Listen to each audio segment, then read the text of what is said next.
All right, we're here, guys. We're here. We're here. We're here. We're here. Okay, who here is an American citizen? Hi, I am here. Oh, AK, wait. So AK, you're American, you're Moroccan, and you're Indian.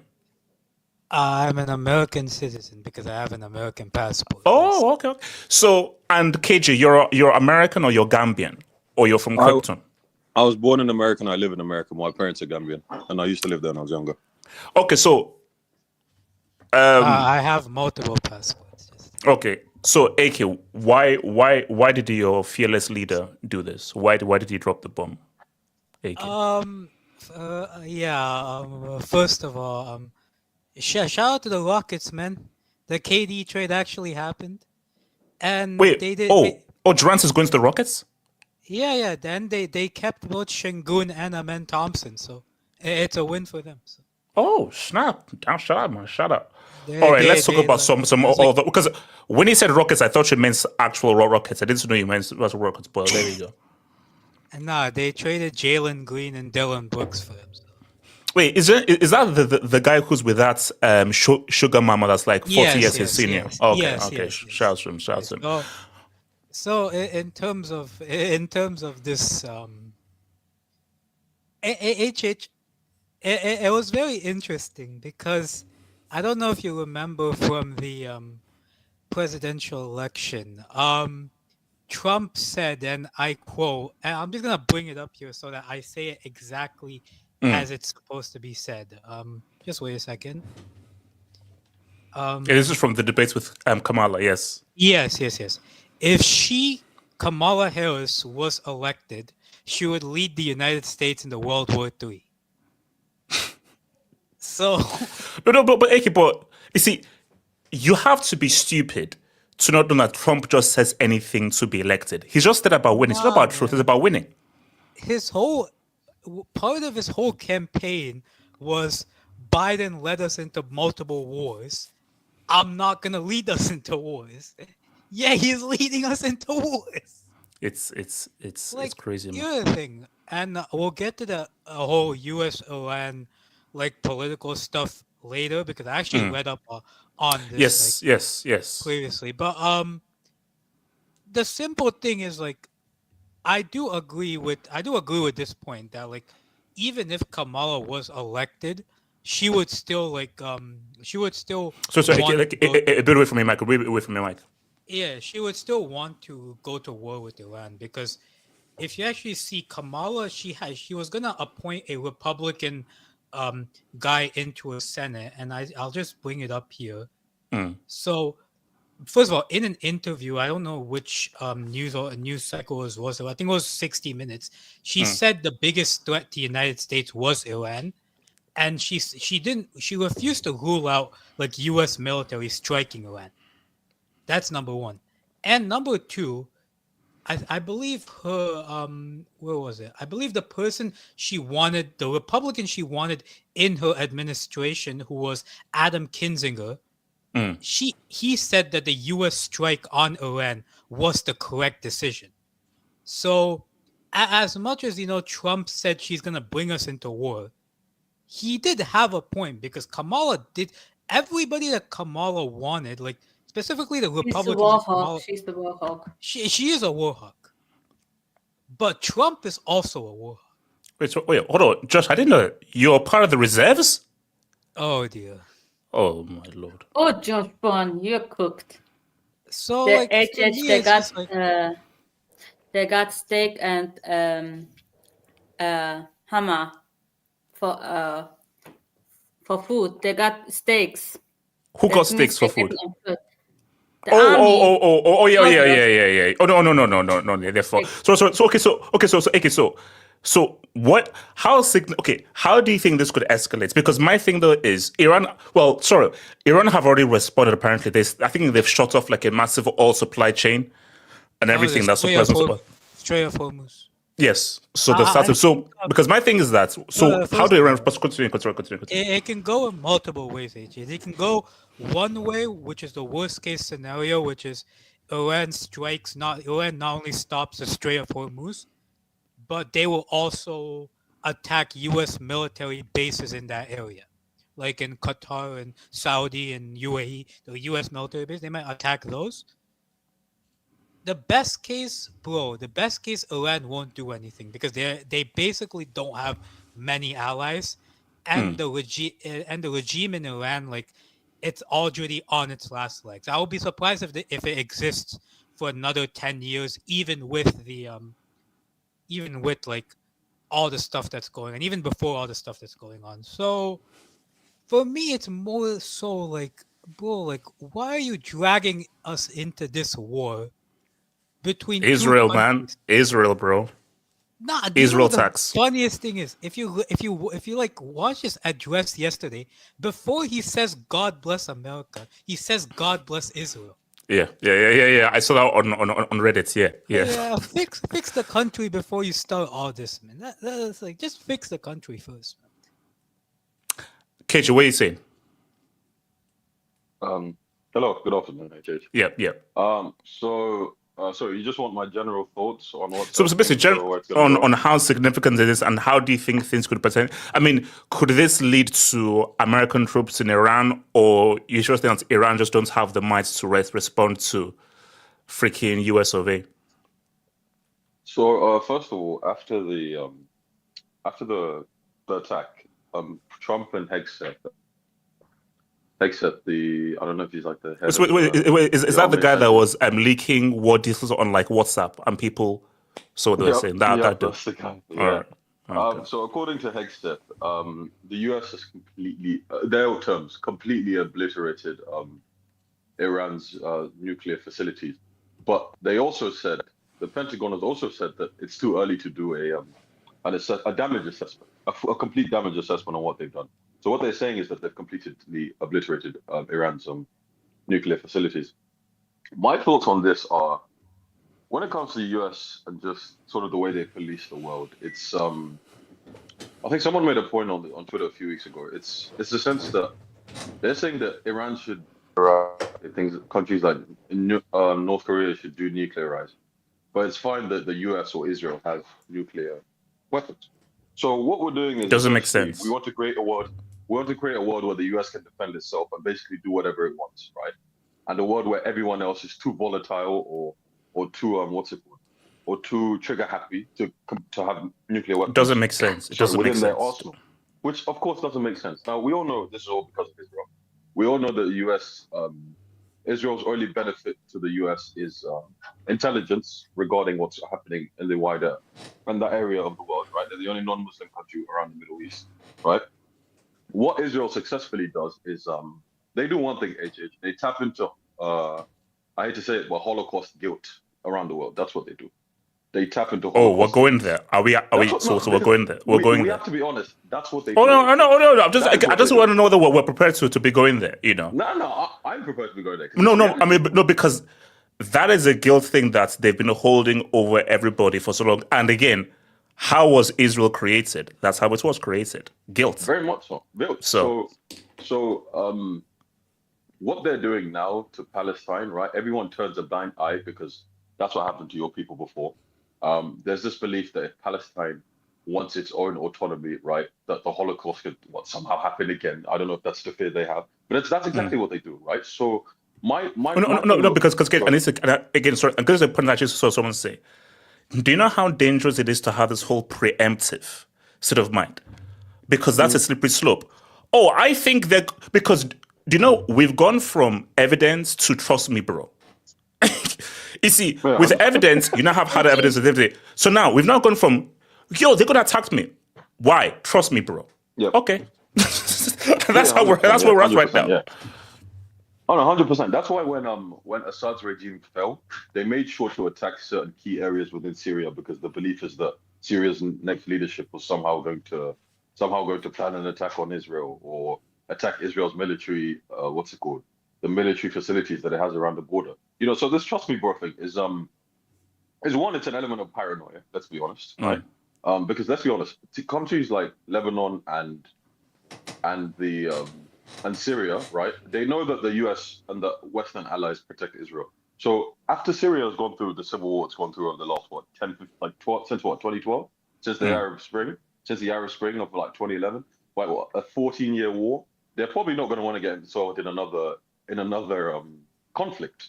So when you have that in your mind that Syria could potentially attack Israel, that to me makes no sense. The second thing is Israel. What's it called? Oh, no, I don't know what it's sorry, yeah. No, because a key thing is, and I think, because this is what I said in my previous, the key thing what has shown is the UN is fucking useless. Oh, no, 100%. I believe that the UN needs to be disbanded. You're useless. Because a country has just gone ahead and bombed another country without actually going through the proper channels. So once that happens, KJ, please tell me, of what use is the UN? Like, what is their use? UN I'll is tell just you. the US mouthpiece. I'll tell you what. It's like it's for me, it's a conflicting one. So just a bit of background. I used to live in Tanzania, and both my parents actually worked for the UN.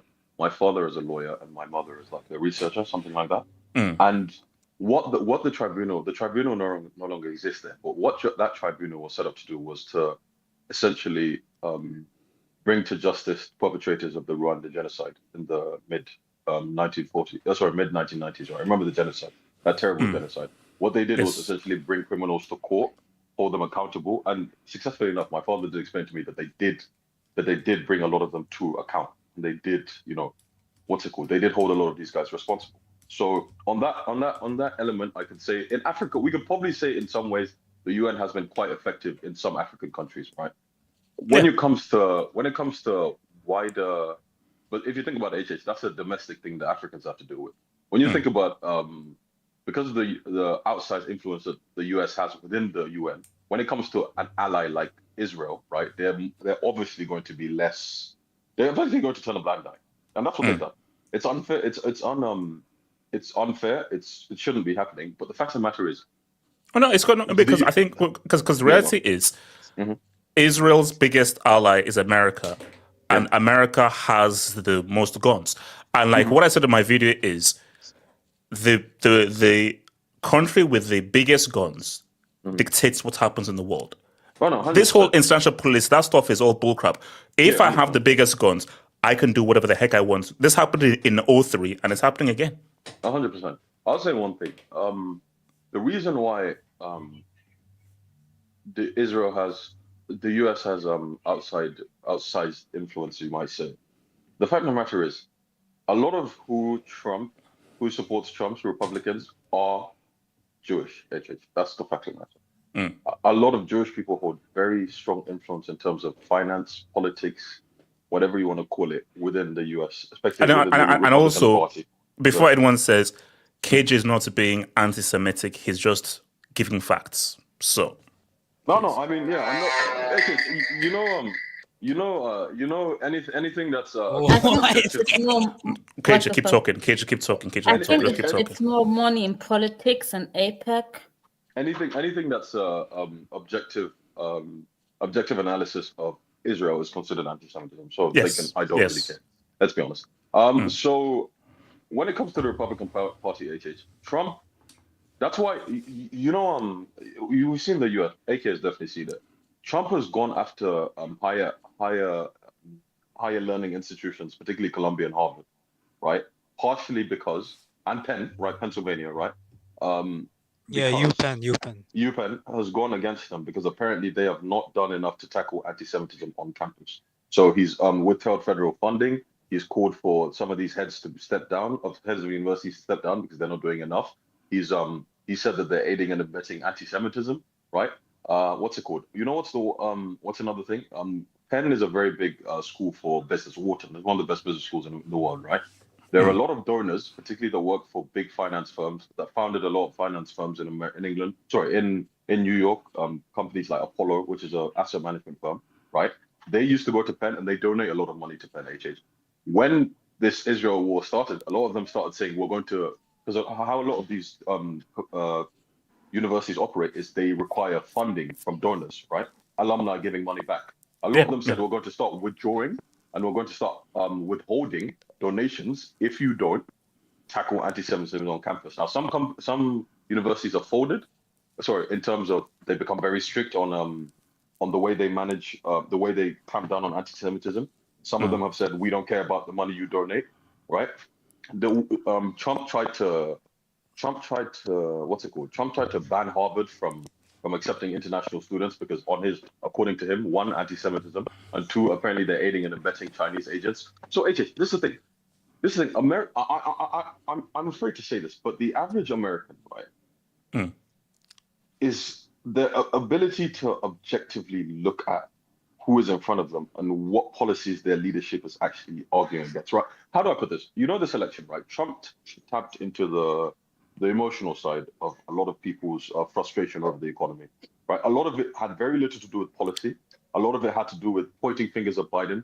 A lot of people, logically speaking, we've already discussed this. Biden was not the cause of the US, things like inflation and COVID, right? First of all, COVID started when Trump was here, right? And he handled it terribly, if you remember. Secondly, inflation has to do a lot with the Ukraine war, right? Because the commodities and food prices were significantly affected by the Ukraine war, right? But if you tap into the emotional side of people and tell them, Biden's the reason why your food prices are going up, your rent's going up, you don't live in, the cost of living is increasing disproportionately to your salaries, which, bear in mind, the cost of living increasing disproportionately to salaries has nothing to do with presidency. It has to do with a lot of private... But what I want to say, because if we're going to go to Westgate, so how do you think this progresses, this bombing of Iran? What do you think happens next? Because that's what I want to focus on. What do you think happens next?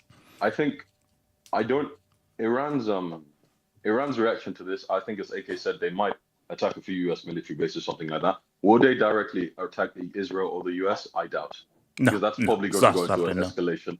Do they have the capacity to do that? I doubt it as well. So, yeah. No. Even if they did, that would just be stupid.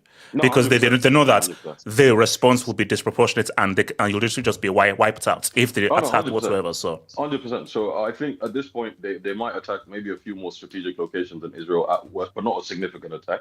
And then they might attack some, like proxies, attack US proxies, like military bases and other places. So yeah, that's how I think it's probably going to escalate. Wildskip, how do you think this is what's going to happen? Oh man, how do we get here, bro? You know what? Wildskip, I'll tell you how we got here. The moment he got nominated is how we got here, because you knew that in his second term, this guy was just going to be cut loose. Bro, there's a potential for a post-war hangout. And Wildskip, do you think for 1 second I'm going to be doing that? You must be out of your freaking mind. That's potential. That's potential.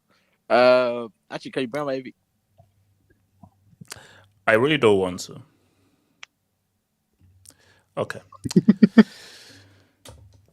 So what happens next, Wildskip? Is this World War III or it's going to be Cold War? It's gonna get very petty from now. Like I don't think the response is gonna be just all out attack on the US. I think the most, if you just speak violence, if you using weapons, the most they'll do is basically seek out what is US already in the Middle East. Yes, US bases like in Bahrain and so forth. Yeah. Hey, citizens bases, anything goes in the Middle East.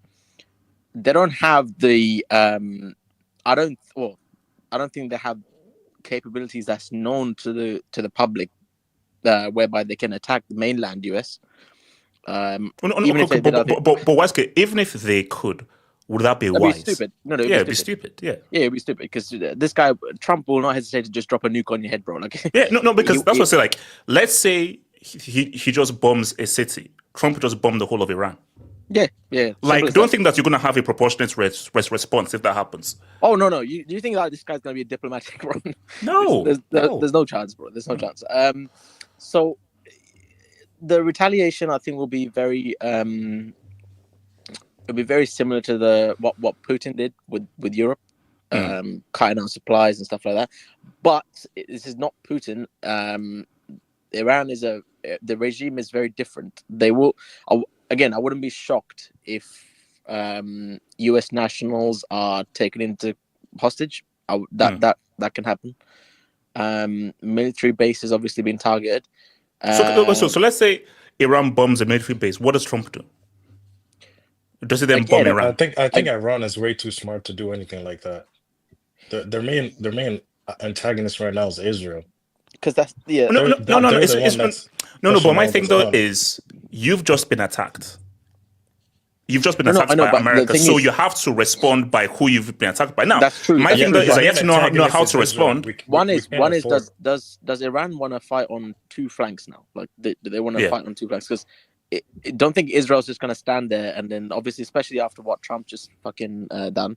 But the reason U.S. got involved is because of Israel. The struggle they're having to stop the missiles that keep on raining down on Tel Aviv. I mean, look, the guy said jump and Trump said how high. So Yes, yes.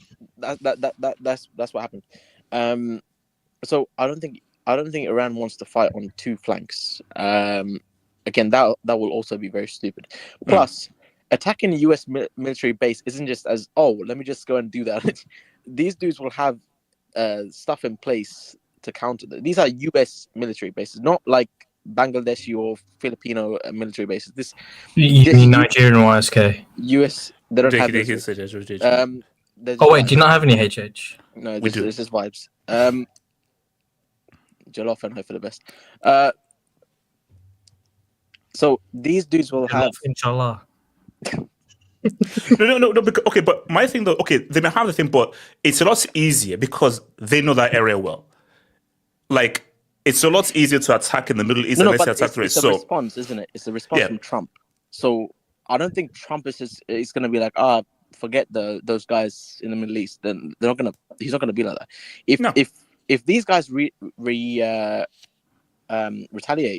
on the bases, on the military bases, then the consequences might as well be as if you're attacking mainland USA. It might as well be the same thing because I don't think Trump will hold back.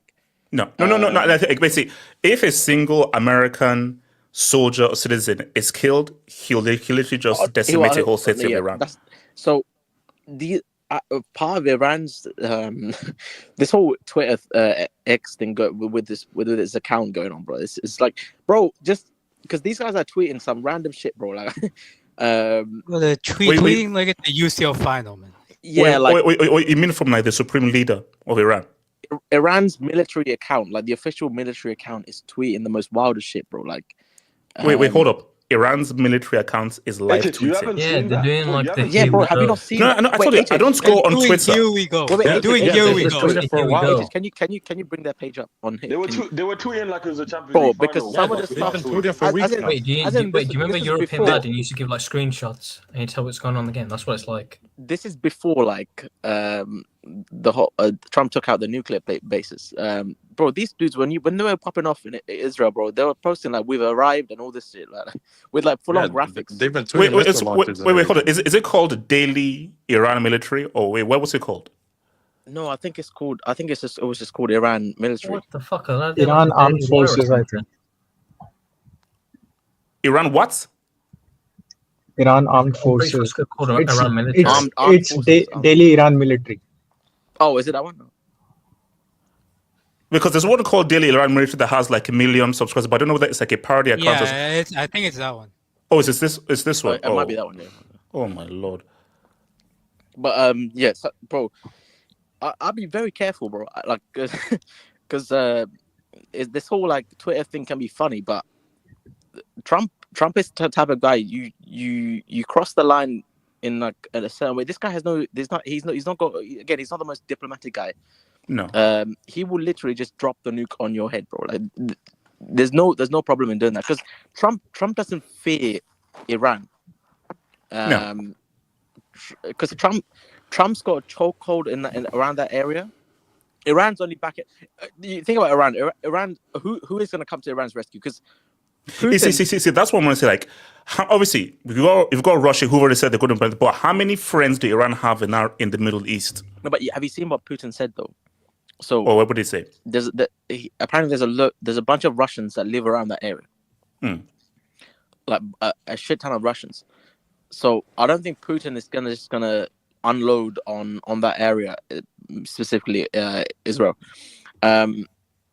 So I don't see a clear ally for Iran. And the thing with Iran is all this time Iran has been all this time Iran has been like the kind of the bully in that area, bro. So after these dudes took Who's out the Iran been bullying though? No. It's the perception. They made But that's themselves just out. propaganda. That's just Yeah, propaganda. exactly. But that propaganda goes a long way. So that perception of them being the bully, and then now what Trump's done. Do we know what the extent of the actual damage is? Do we actually know for sure? Well, see, now that's the key thing, because unless we have footage, because Iran will say, well, nothing, or America will say, oh, everything will be decimated, but we don't know. Should we believe America fully, unless we actually see full footage of? I don't think anyone would know, right? I don't think we will know for sure. I think you can follow. They're saying they just destroyed a couple of exits. Yeah, all it's saying is they've destroyed the facilities, but there's been no casualties. On Twitter, you can follow this account, Damien Simon. They are releasing the whole map, satellite images of where they have destroyed and what places have been hit. I think one of the facilities they hit. There were 2 or 3 days ago. There were lots of. So VS, you're saying that there's live tweeting of stuff that's happened. Yes, So this exact coordinates and satellite images of what places have been hit. Damien Simon, you can pull him up on Twitter. He's the Fabrizio Romano of war. Am I right in saying that? Yeah, these bro, if there's a version of Fabrizio that pops up for the World War, bro, I'll go insane, bro. No, it's actually Damien Simon. He really is the Fabrizio Romano. There's no way. Am I right in saying? Am I right? So these 3 bases that he's hit, are they the only nuclear bases located in Iran? We don't know, because I think these are the major ones. Most important. They're the main ones. They're the main ones. There's not others, but these are the. See, that's the thing, bro. When this guy Trump comes down and say, "Oh, it's a spectacular attack," I don't know what that means. Like, what does spectacular range from? Wait, hold on. Let me bring it. World War III Trump is not a genius. It's his speech merchants. Speech merchants. Actually, hold on. Is he even good at speeches though? Is he speech merchants who says Obama? He's pretty good. No, his tweets do land.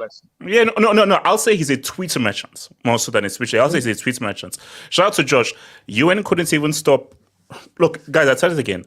The UN are useless. Like, okay, because this okay. This is what I asked before I come to Warren. What use is the UN? Like, what are they there to do? What's their function? Apparently feed kids, Israel. They're just about feeding kids, so they're just about doing that. But last I checked, their kids still starving. So again, of what you said that this guy's. So they're not even doing that, bro. They're the most useless fucking thing of all time. Like useless. Not a single country outside the Western Europe takes them seriously, bro. Not a single country. Not a single. Wait, am I saying the UN has? Is it the development goals thing? UN development goals, is that a thing? For what? Warren, can the mic, please? Warren. Oh, no, I know. The goals are like to stop world hunger. Yeah, they have like a set of like 8 goals that they try and achieve or something like that. It's like 8 or 9 goals. I know what he's talking about. I mean, what's the point of other goals if the world is gonna end? Warren, talk to me. Yeah.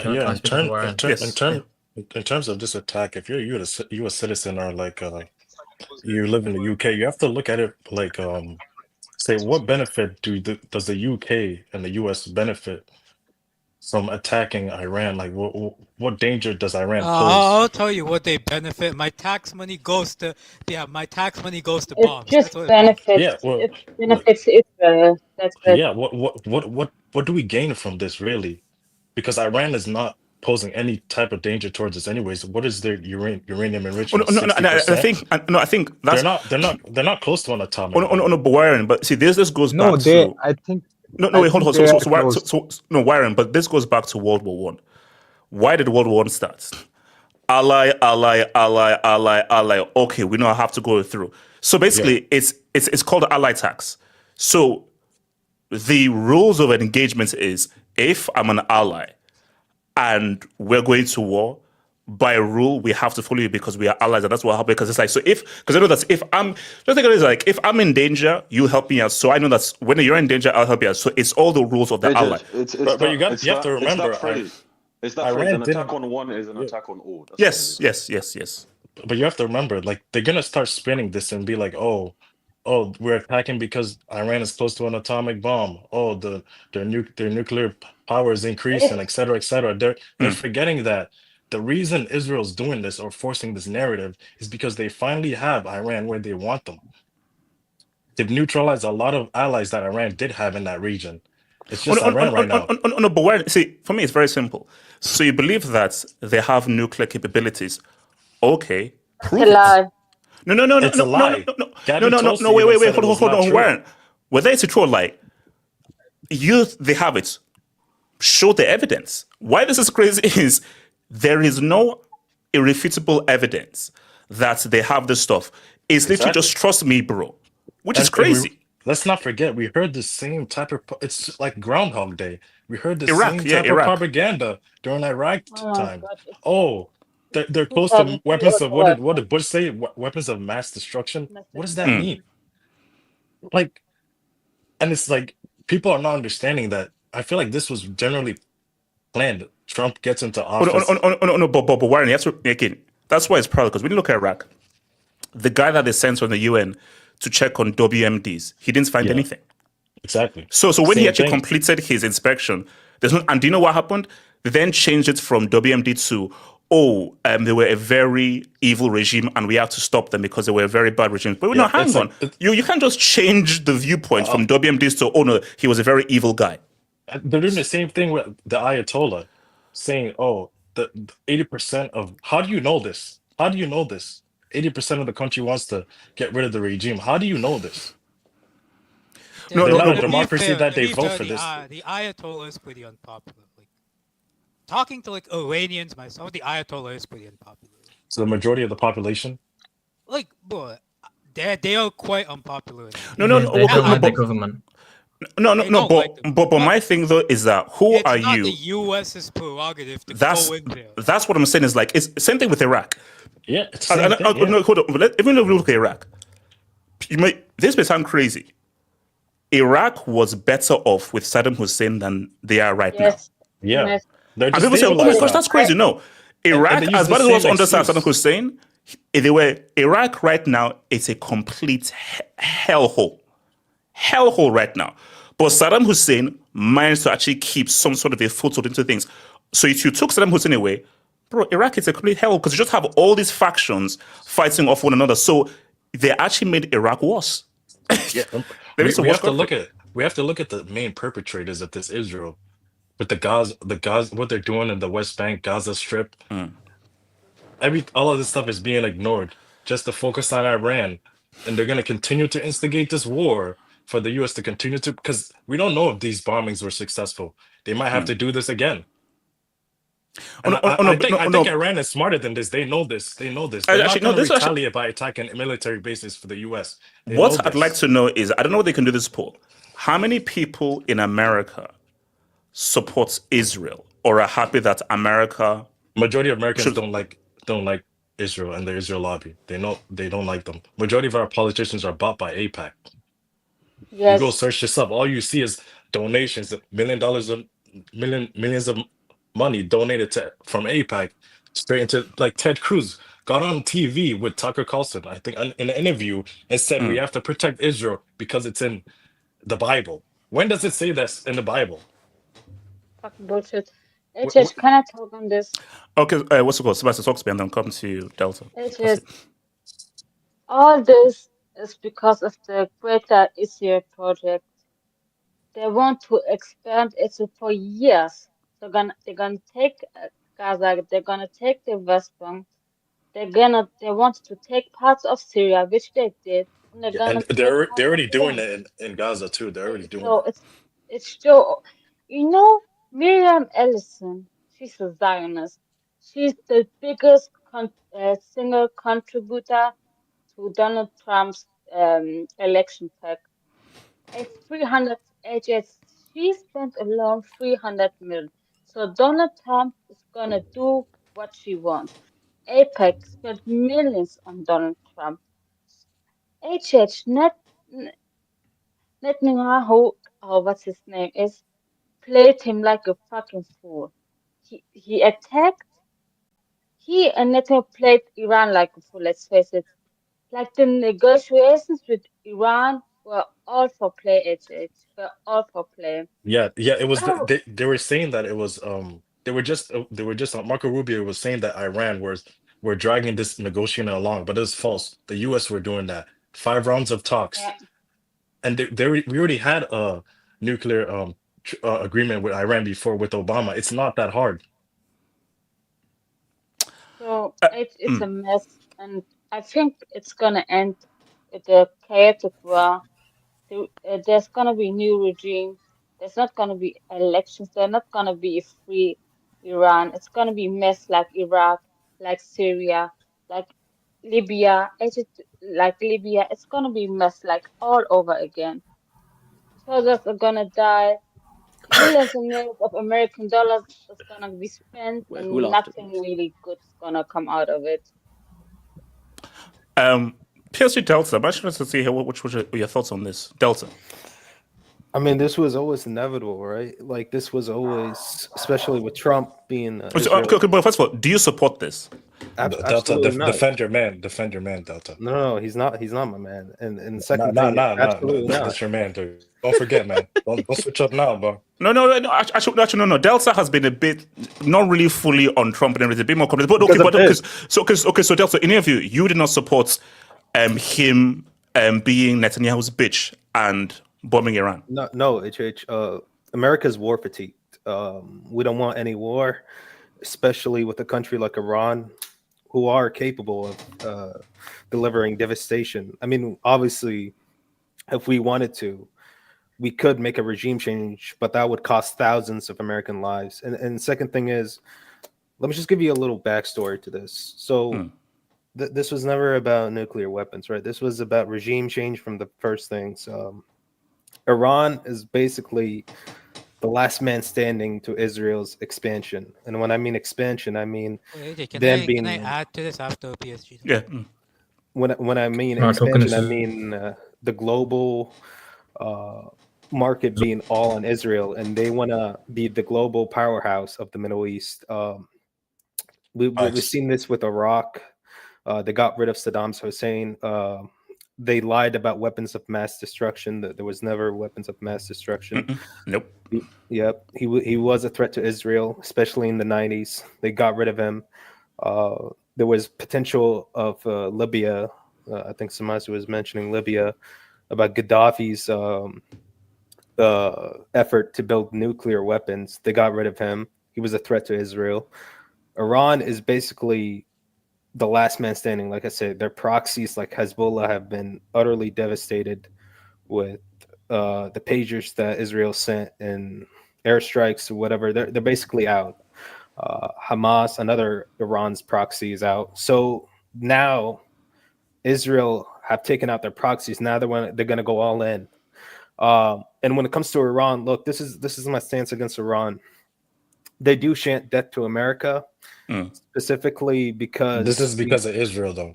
Yeah, because if the Iraq-Iran war, from the 90s, when we armed Saddam's Hussein regime to attack Iran, we armed him with chemical weapons, and he killed about 1 million Iranian civilians. That's one thing. We've done so many devastating attacks against Iran. Iran refers to us as Big Satan, and Israel as Little Satan, because they view us as basically their destruction. They view Israel as like a colonial powerhouse, and they view us as Big Satan because we arm Israel. If you look at everything, when that war started last week or 2 weeks ago, Israel used F-35 jets. These are American jets. They pretty much use every single American weapon. tech. Yeah, the Iron Dome is built by America. Yeah, pretty much all their air defenses, all their attacks have been American made. But the last thing is they needed to get rid of one nuclear program that was basically an underground facility, and they don't have the bomb for that. That's why we went yesterday, because we don't sell B2s, we don't sell the B-51, we don't sell these stealth weapons. So Israel needed America to go in and bomb these underground facilities, and now we're living at a point right now where I was just looking at the news recently. Russia's some guy named Medved. He's close to Putin's, and he said there are countries, as I'm speaking right now, there are countries that are willing to send Iran nuclear warhead to prevent war and provide stability in the Middle East. Now, this is huge. Not only if this does happen, I'm talking about there could be a nuclear fallout, because let's say. So you're saying that a nuke could be used. This would be for the better, because USA would have to back down then. No. Let me tell you this. Let me build you up this scenario. Okay, let's say there's strong, very very strong rumors that North Korea is going to be sending Iran's nuclear warhead. I mean, this is all because America didn't want to attack North Korea because they're nuclear armed. Let's say they are going to send nuclear weapons to Iran. They're going to attack these weapons. They're not going to. That shipment is not going to make it. And if they attack that shipment, not Iran, North Korea is probably going to attack America. And who knows? They might use a nuclear weapon. And if North Korea gets involved, Russia might get involved. I mean, I'm talking about a guy who's very, very has close ties to Putin. I mean, he was a former president. I think his name was Medved. He said Iran has the right to protect itself, and we are going to engage. Dmitry Medvedev. He was the president.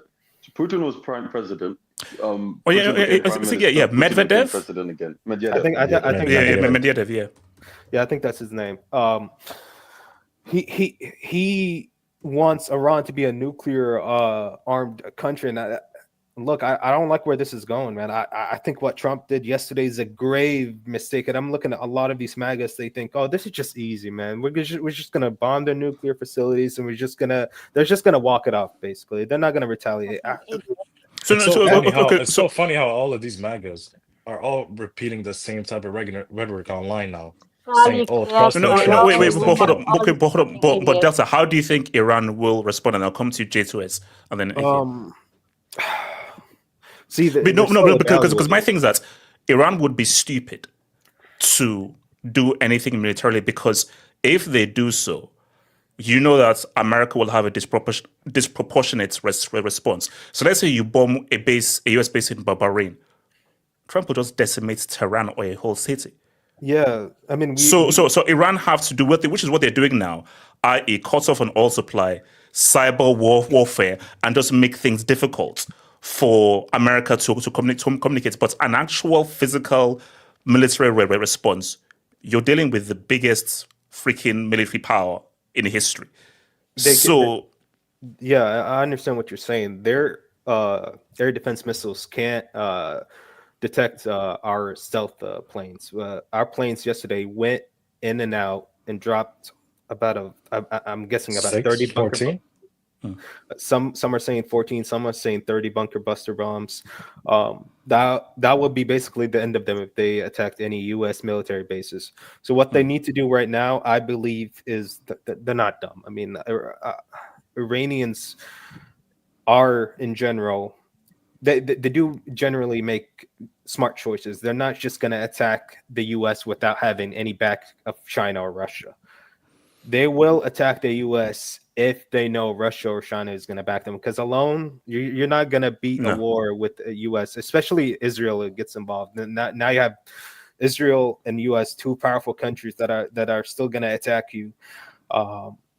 What they need to do now is, I've heard about the oil production, but this is the tricky part about it that nobody's even talking about. Most of China's oil comes from Iran. I'm talking about 90% of their oil. If they close that, China is basically fucked. China is basically screwed with its oil. So Iran could be saying, look, you're either going to back us right now in this war, or we're going to close all this oil production and you're not going to get any more of our oil. And that would be a huge issue, because I'm not sure what's going to happen next after that. J2S, where's him? J2S. First of all, HS, you can't say this word, but we're not getting World War III. Just putting it out there. HS, don't say that, because you'll jinx it, and we'll actually get it. Okay, lips are sealed. So why do you say so? Why do you believe so? Because this is part of the Netanyahu USA plan. This is like from 1996. I think it's called Clean Break or something like that. And it was all about we've seen 6 wars. There's going to be 7 wars. So we've seen Libya, we've seen Syria, we've seen Somalia, we've seen Sudan, we've seen Iraq, and there's another one I'm thinking of. I think it's Yemen, Lebanon, one of those two. Yemen, the last one. Yemen. Yeah. Have a guess what the last one is? What the last war is? Is it? Wait, which one is Iran? Iran, Which one? Iran. The USA-Iran war. That's this last one. And this is all part of the 1996. This is all part of the 1996 plan. And also, when you go back to okay, Smasi. From the Pentagon. Ma'am. No, but this all goes back to people don't remember like 2001, where I think it was Wesley Clark. He was given a sheet in the Pentagon, and it said 7 wars in 5 years. And this is post 9/11, and we all know who did 9/11. It was Saudi Arabia. A couple, I think Mossad. I can't remember what the other ones were. Mossad. Yeah, no, but I'm saying the nationalities. Nationalities behind the hijackers. They were mainly Saudi Arabia, but they didn't go to Saudi Arabia. J2S. What country did they go to? J2S, answer me this: how could the passport survive if? No, I'm genuinely asking it. How could as HH just said, Gid. So okay. So you're saying there will not be war with that? This is literally just an isolated conflict of these guys trying to eliminate this Iran regime, and it won't spill out into Russia coming in, China coming in. It's mainly due to nations already set where they're standing, because Russia's already said they don't want to get involved because they're still dealing with the whole Ukraine stuff, because they're fighting that front. That's enough for them at the moment. And then you got China. And also, as someone said, China could be like, oh, Iran, let's just sneakily take Taiwan without anyone looking. So. Yeah, China, they're looking at their own selves. They don't. Yes. J2S? Yeah. So who else does Iran have to turn to? There isn't really anybody. This is what Israel have done. They've isolated them. Because look at all their partners in the Middle East. They can't help Iran. Is Iran going to go to Syria or Iraq? They're not going to do anything for them, unfortunately. Because we've seen what the Israeli can't get neutralized. Syria.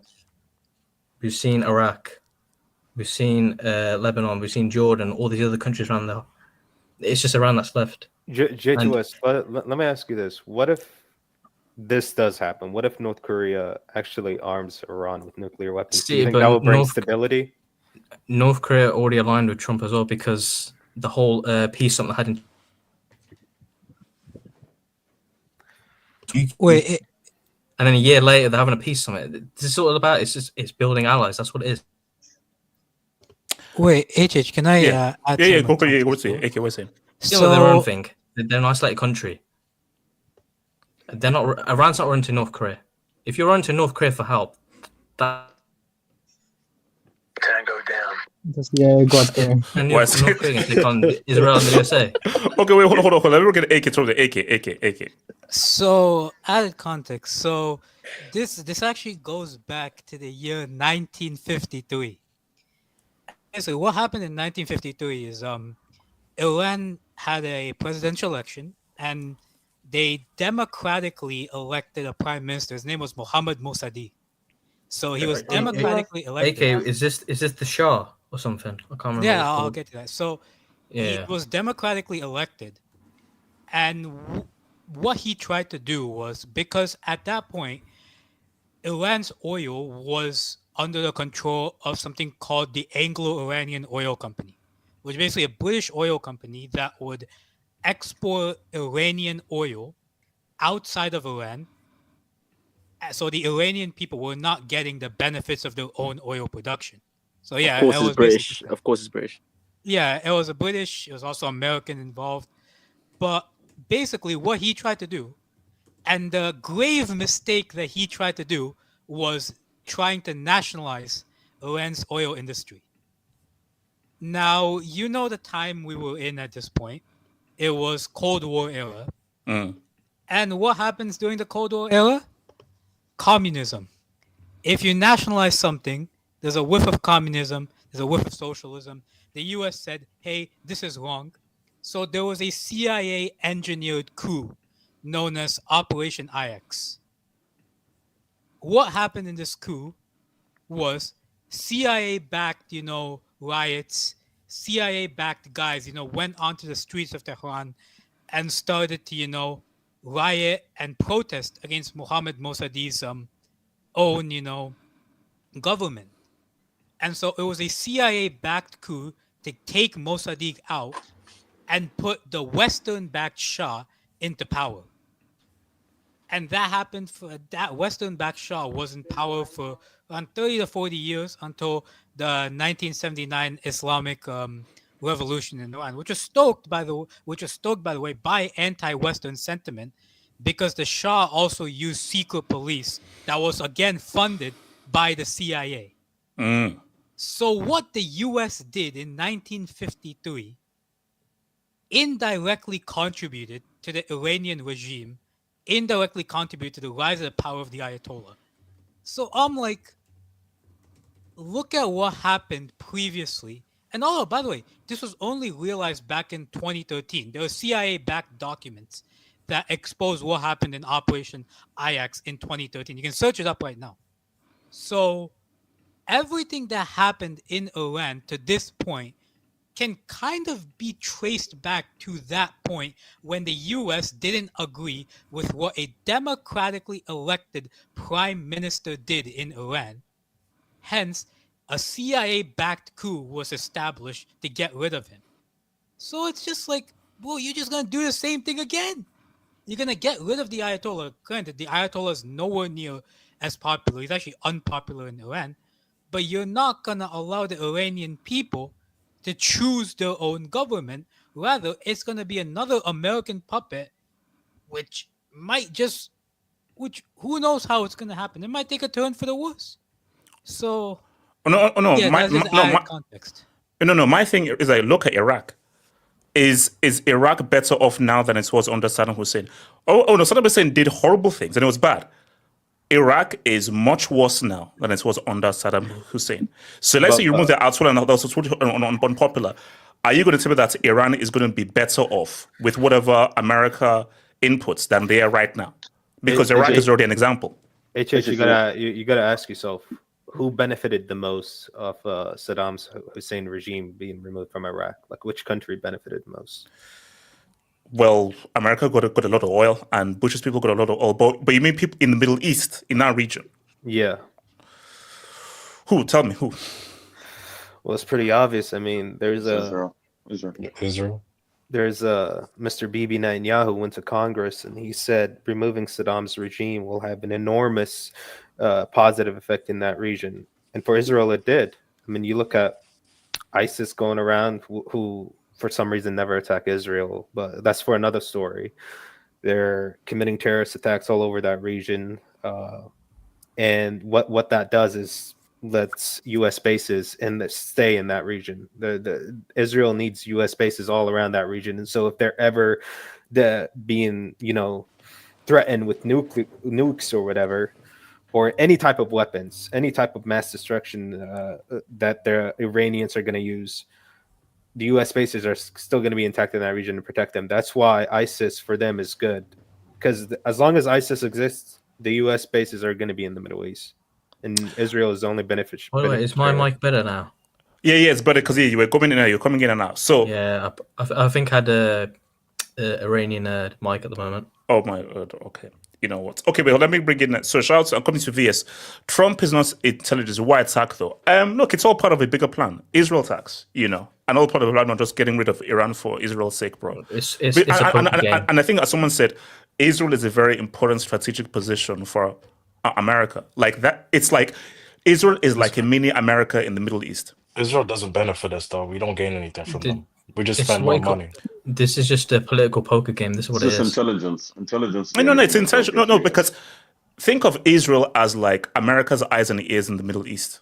We're at peace with several Islamic states. It's one of the most strategic points in the world for the USA because they have access to everything. Wait, hold on. So, not going to lie, the US going to be on guard in 2026 World Cup because of this BS. No. Well, here's the thing. Actually, our have Iran qualified for the World Cup yet, or are they in the process of being qualified for the World Cup? What's their qualification? They qualified. Oh, I don't see how Iran are going to that World Cup, bro. If we get a group of USA and Iran, that game's gonna pop off. Isn't that group? Wait, am I tripping? Or wasn't there a group full of those war merchants? Yeah. There was. And I remember I remember in '98, Iran played American in the '98 World Cup. But I'll say that as of now, okay, let's say this thing remains as it has, and whoever knows how this progresses, how the hell are Iran going to go to the World Cup? How? That's not happening. And they're going to go in body bags. Well, VS, talk to me. So what's the question again? So basically, what do you think is going to happen once this bombs have been dropped? Do Iran respond? How do Iran respond? How do things expand? What happens within the Middle East? So I think I see it as a game of cat and mouse. Like US and Israel will do anything possible to stop Iran from having nuclear facilities and missiles. And Iran will try to play catch up. They will try to find solutions to develop these missiles so that in future they can't just be bullied like they have just been by the Americans and the Israelis. But HH, I have to say one thing. I'm not a part of Middle East or America outs. I'm right here in India. I see things very differently from you guys. Like, I think there is stuff I agree with. Like, yeah, I think Americans are justified to not to question why are they getting involved again when they have been involved in so many wars which worked against them. Yes. But here sitting in India, I see that there are official government people in Iran who have clearly stated, even the Ayatollah, that they want to destroy Israel. They want to destroy the Jews. So the way I see it, that the Israeli and the Israeli intelligence, I know you will ask for evidence and all, but I think the fact that they could, from their intel, tell that they have enough material, and even in India, we have our own journalists who report on these Can I things. ask why Indians support Israel? I'm very confused. Yeah, It's just one of the more bizarre things. No. Let me explain. I need to hear this. Hold on, let me explain. VS, talk to me. VS. So, what is, because this is actually good for us to know. So, what is India's relationship with Israel and the perception of Israel from India to Israel? So let me tell you one thing. India is the one of the few nations who during the Holocaust who allowed Jews to a safe haven, and also India is one of the first countries to recognize Palestine. So our view is very balanced in that. I think you are I am not against one or another. I still think I have to form a lot of my opinions on this. I know many of I think majority of the Indians are on Israeli side. Because that's the official government position also, but they failed to recognize that the official government policy is also the recognition of Palestine that we did while our prime minister was Indira Gandhi. I think she was the first woman prime minister to visit Palestine. I think there are photos of them visiting and meeting the official Palestinian authorities there.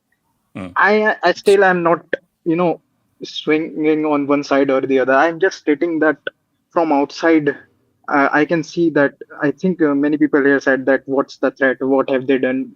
Iran have said where have they said that they want to do put missiles on Israel, but even in November last year the Ayatollah was threatening that quote he was going to a crushing response and eradicate Israel and all. So if I were them, I would preempt that strike like they just did. Wait. So you support this preemptive strike? No. I see where VS is, but my response to VS is we can't live in a world where I believe that they're going to attack me, so therefore I'm just going to print, because at the end of the day, where are the facts? No, because VS, that's a very slippery slope. Because I VS, agree. I can just say, X tweeted that they want to crush me, and I believe that X has weapons. Without any evidence, I'm not going to bomb them. If you operate like that, That's a slippery slope where you cannot But what is apply that the to what is almost the any trade-off? enemy you want. Let me respond. I agree with you completely. So let me finish. So I was just going to say that I see the Israeli point of view, but I also said at the beginning that it is a game of cat and mouse. Like whoever they will try to stop Iran from getting these uh, missiles and developing nuclear weapons, and Iran will try to. I think even in the country I live in, India, we were same like Iran, same like just USA did with Iran. They wanted to stop us from having nuclear weapons. I Hmm. think it was the same cat and mouse game then, and I think there even is a movie in India about how we developed nuclear weapons because uh, USA had put us under trade restrictions and cut off all ties with us.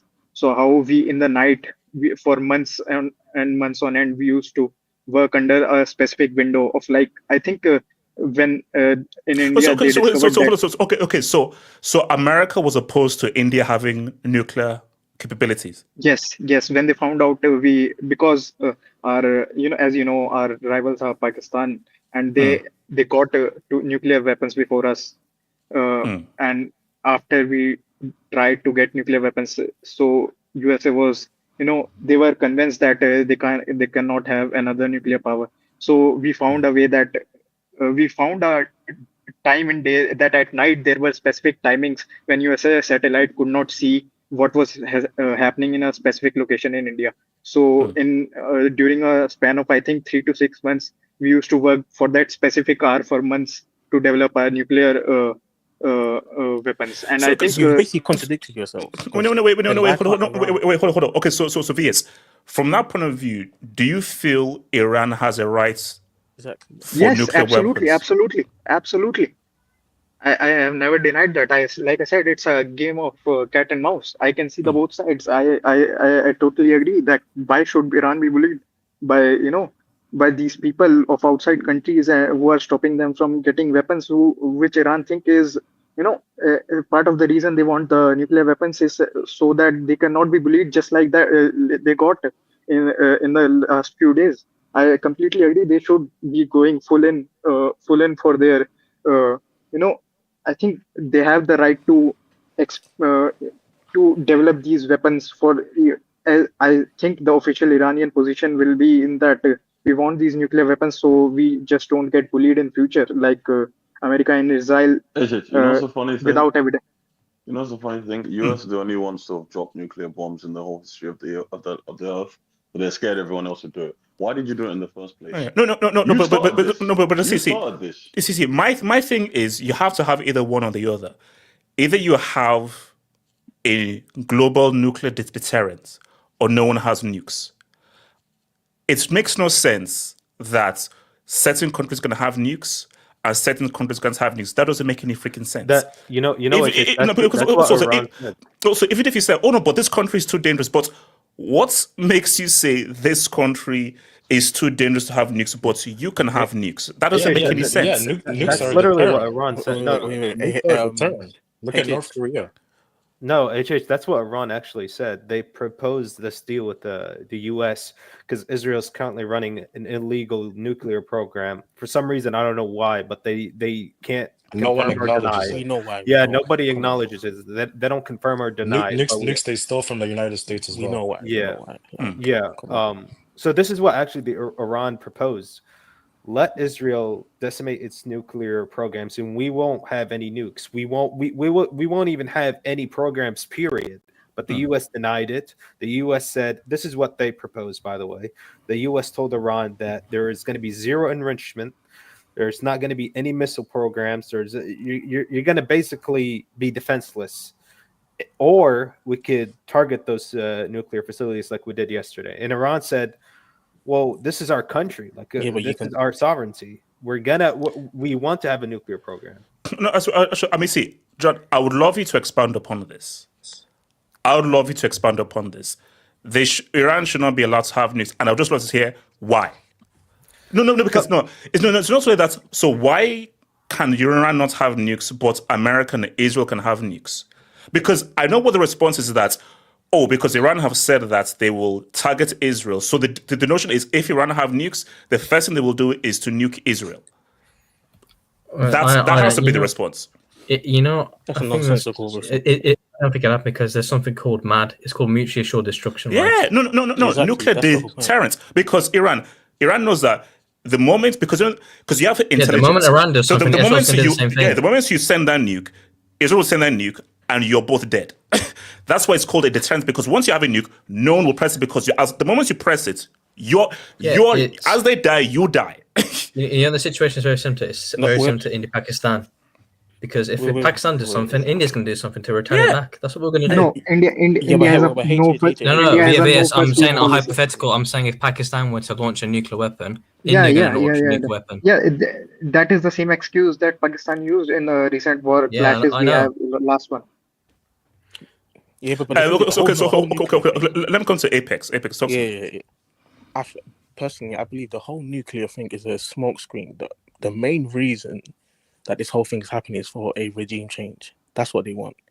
They want to implant the Western leader, like they did in Syria recently, Libya, Iraq, Afghanistan. They tried to do Afghanistan, but obviously the Taliban have taken over again, so they failed there. But the US post World War II, the whole thing, even go to Africa, you look at Congo, everything they do is to imprint their own ideology all across the world. And Iran is completely opposite to that. And the same things also happening with Ukraine-Russia war in terms of NATO and everything. Like it's all linked to American ideology. So in my opinion, I think this whole nuclear thing is a smokescreen. Because even what's her name? She's from America or from Iran? From America. What's her name? Is it Ayn Rand? No, she came out and said that Iran is not trying to. You're talking about Tulsi? Tulsi Gabbard. Oh yes. She came out and said it, and then Trump came out and said he doesn't care. He doesn't care what she says. Hold on. Apex, do you know this person works for you, and her job is to give you? Because then why hire? The point that you hire these people is because you have to trust them in the intelligence that they give you. You saying that the person who works for you is talking rubbish, then why even hire them in the first place? The moment you do that, sack her. If you believe the intelligence that she's giving you is trash, she has to be sacked and replaced by someone else. Wait, isn't this the woman who was born Indian? The whole thing is this. Basically, because the same thing with Iraq and with the weapons of mass destruction. It's literally a carbon copy. But however, Iran, that's how I think personally, I've been listening for a while. I think a lot of you guys are overestimating America's strength in terms of their military, and you're underestimating Iran's sort of military strength. The whole wait, hold on. Overestimating. I personally think you're overestimating. Iran is okay. Wait, hold on. Apex. Now, hold on quickly. This is what you have to understand. It's very clear here. Now, America, this is the biggest military power we've ever seen in the history, 100%. But what did the Iraq War teach us? No, wait, hold up. What the Iraq War taught us was, yes, it's the biggest in the whole world, but dependent on the type of war you're fighting, the biggest army will not always win. So as we saw in the Iraq War, is you can have all the guns in the world. If you actually want to now sort of win a particular kind of a war that is about guerrilla warfare on the ground, and you go to someone else's compound, as we saw from Iraq and Vietnam, having the biggest army will not always win. So it depends on the type of war that you're trying to wage. 100%, and I 100% agree. That's what I was saying. Since World War II, what war have America, let's say, won or been successful in? No, it's none. That's why we don't need any boots on the ground, because the thing is we need boots on the ground to affect the regime change. No, and that's the key thing. You have to. I think you have two choices. Either you literally just decimate the whole country, which doesn't make any sense, or you go and have regime change. If you're trying to do regime change, that's boots on the ground. That's guerrilla warfare, and as Iraq, as Iraq taught us, and Vietnam taught us, it's like, I know it's crazy, but think of it as football. If you're playing away from home, They know that stadium. They know that pitch. So eventually you will win because but you're going to take losses. And it's and the guerrilla warfare is very tricky. And Iran It's very Iran tricky. is much Iran is stronger much than bigger. Iraq, so It's much 90 bigger, much million richer. people. very It's much powerful. bigger, I think much people are richer. underestimating the power that Iran have in terms of the military. It's very powerful. They've been backing Russia within the Ukraine war. They're also going to get help from North Korea.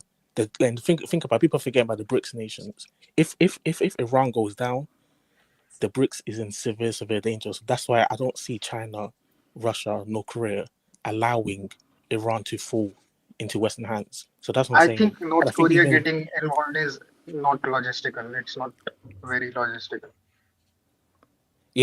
probably. But the thing is, even I think I saw a report that the foreign minister for Iran is actually he's traveling to Russia tomorrow to meet Putin directly. So that is not, how do I say, that is not by accident. That's obviously they're looking to, I won't say respond, but they're looking to get advice on how to respond and what to do next. You know, this is I don't see them just this sitting is what down it's there all about. This is what it's all about. The reason, even if you look at Russia, the reason why we didn't, get involved in this war between Russia and Ukraine, we're What do you only mean? providing. Wait, America is heavily. No. We are I'm involved. talking about I'm talking about offensive. I'm not talking about defensive. I'm talking about like we did with Israel yesterday. We're not involved in this war with Russia offensively because they have nuclear weapons. So this is all about Iran's this whole like segment about, oh, we don't want them to have nuclear programs. It's because of this that we're eventually gonna be sucked into this war for regime change. I don't buy into this whole. Yeah, this absolutely. It's It's inevitable. a regime change.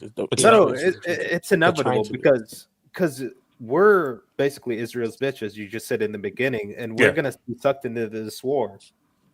We can't be sucked into this war with Russia because, first of all, Ukraine doesn't have the same amount of power as Israel has for the U.S.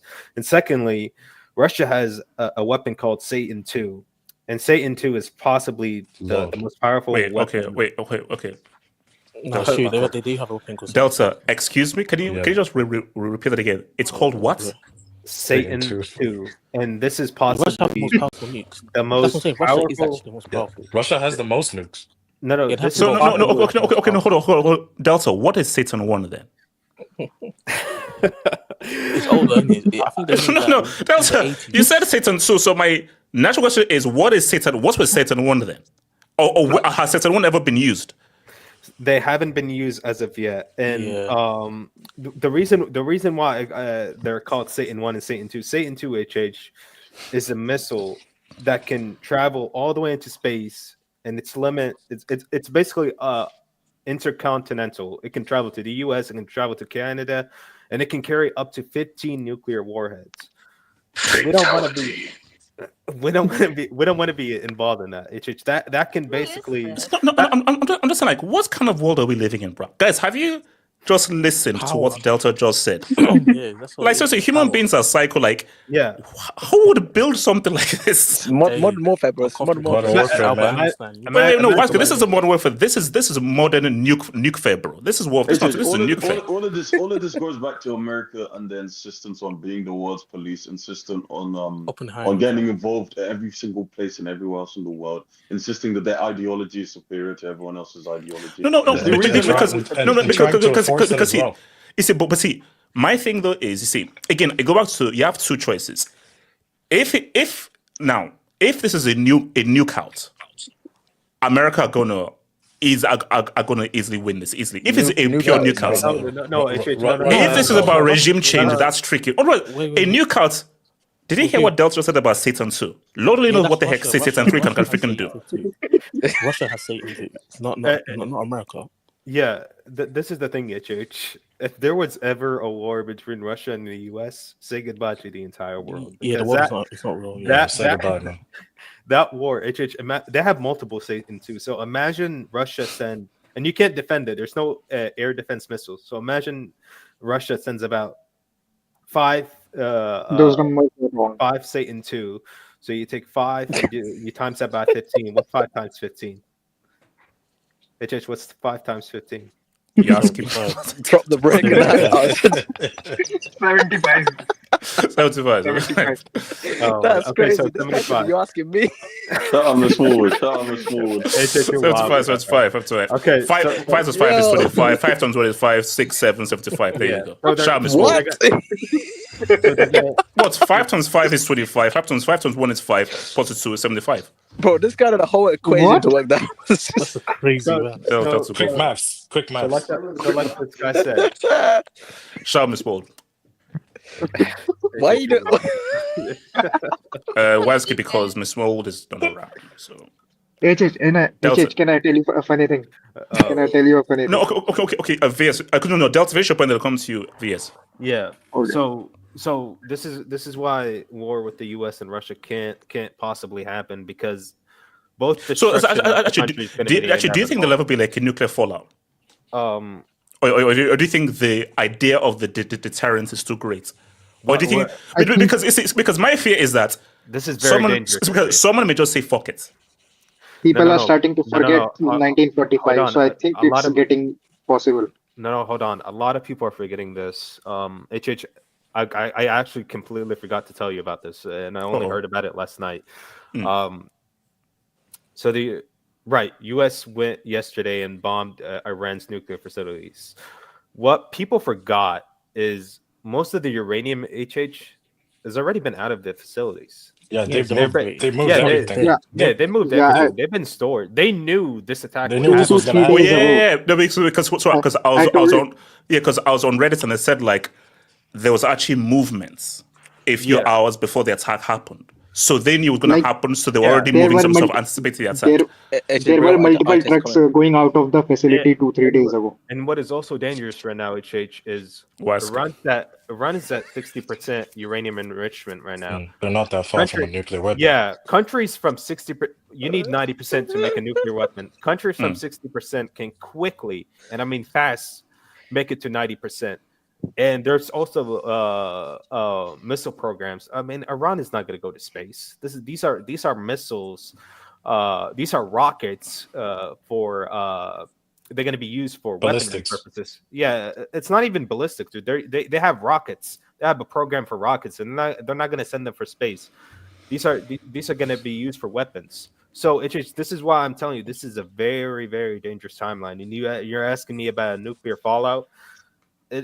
I'm not saying it's going to happen, but it's very far from being impossible. It's absolutely very far from being impossible, because what the U.S. did yesterday, Iran is going to retaliate. I don't know where, I don't know what, I don't know exactly how, but they are going to retaliate. They're not going to shut up about this. They're going to retaliate at some point. No. That's why it's like they're going to respond, and they've already sort of half responded with the whole oil thing. But Iran have to realize that you're dealing with a psycho in Trump, and this is what Iran have to realize: don't expect a proportionate response. No, but Don't. it's not going to be one-on-one.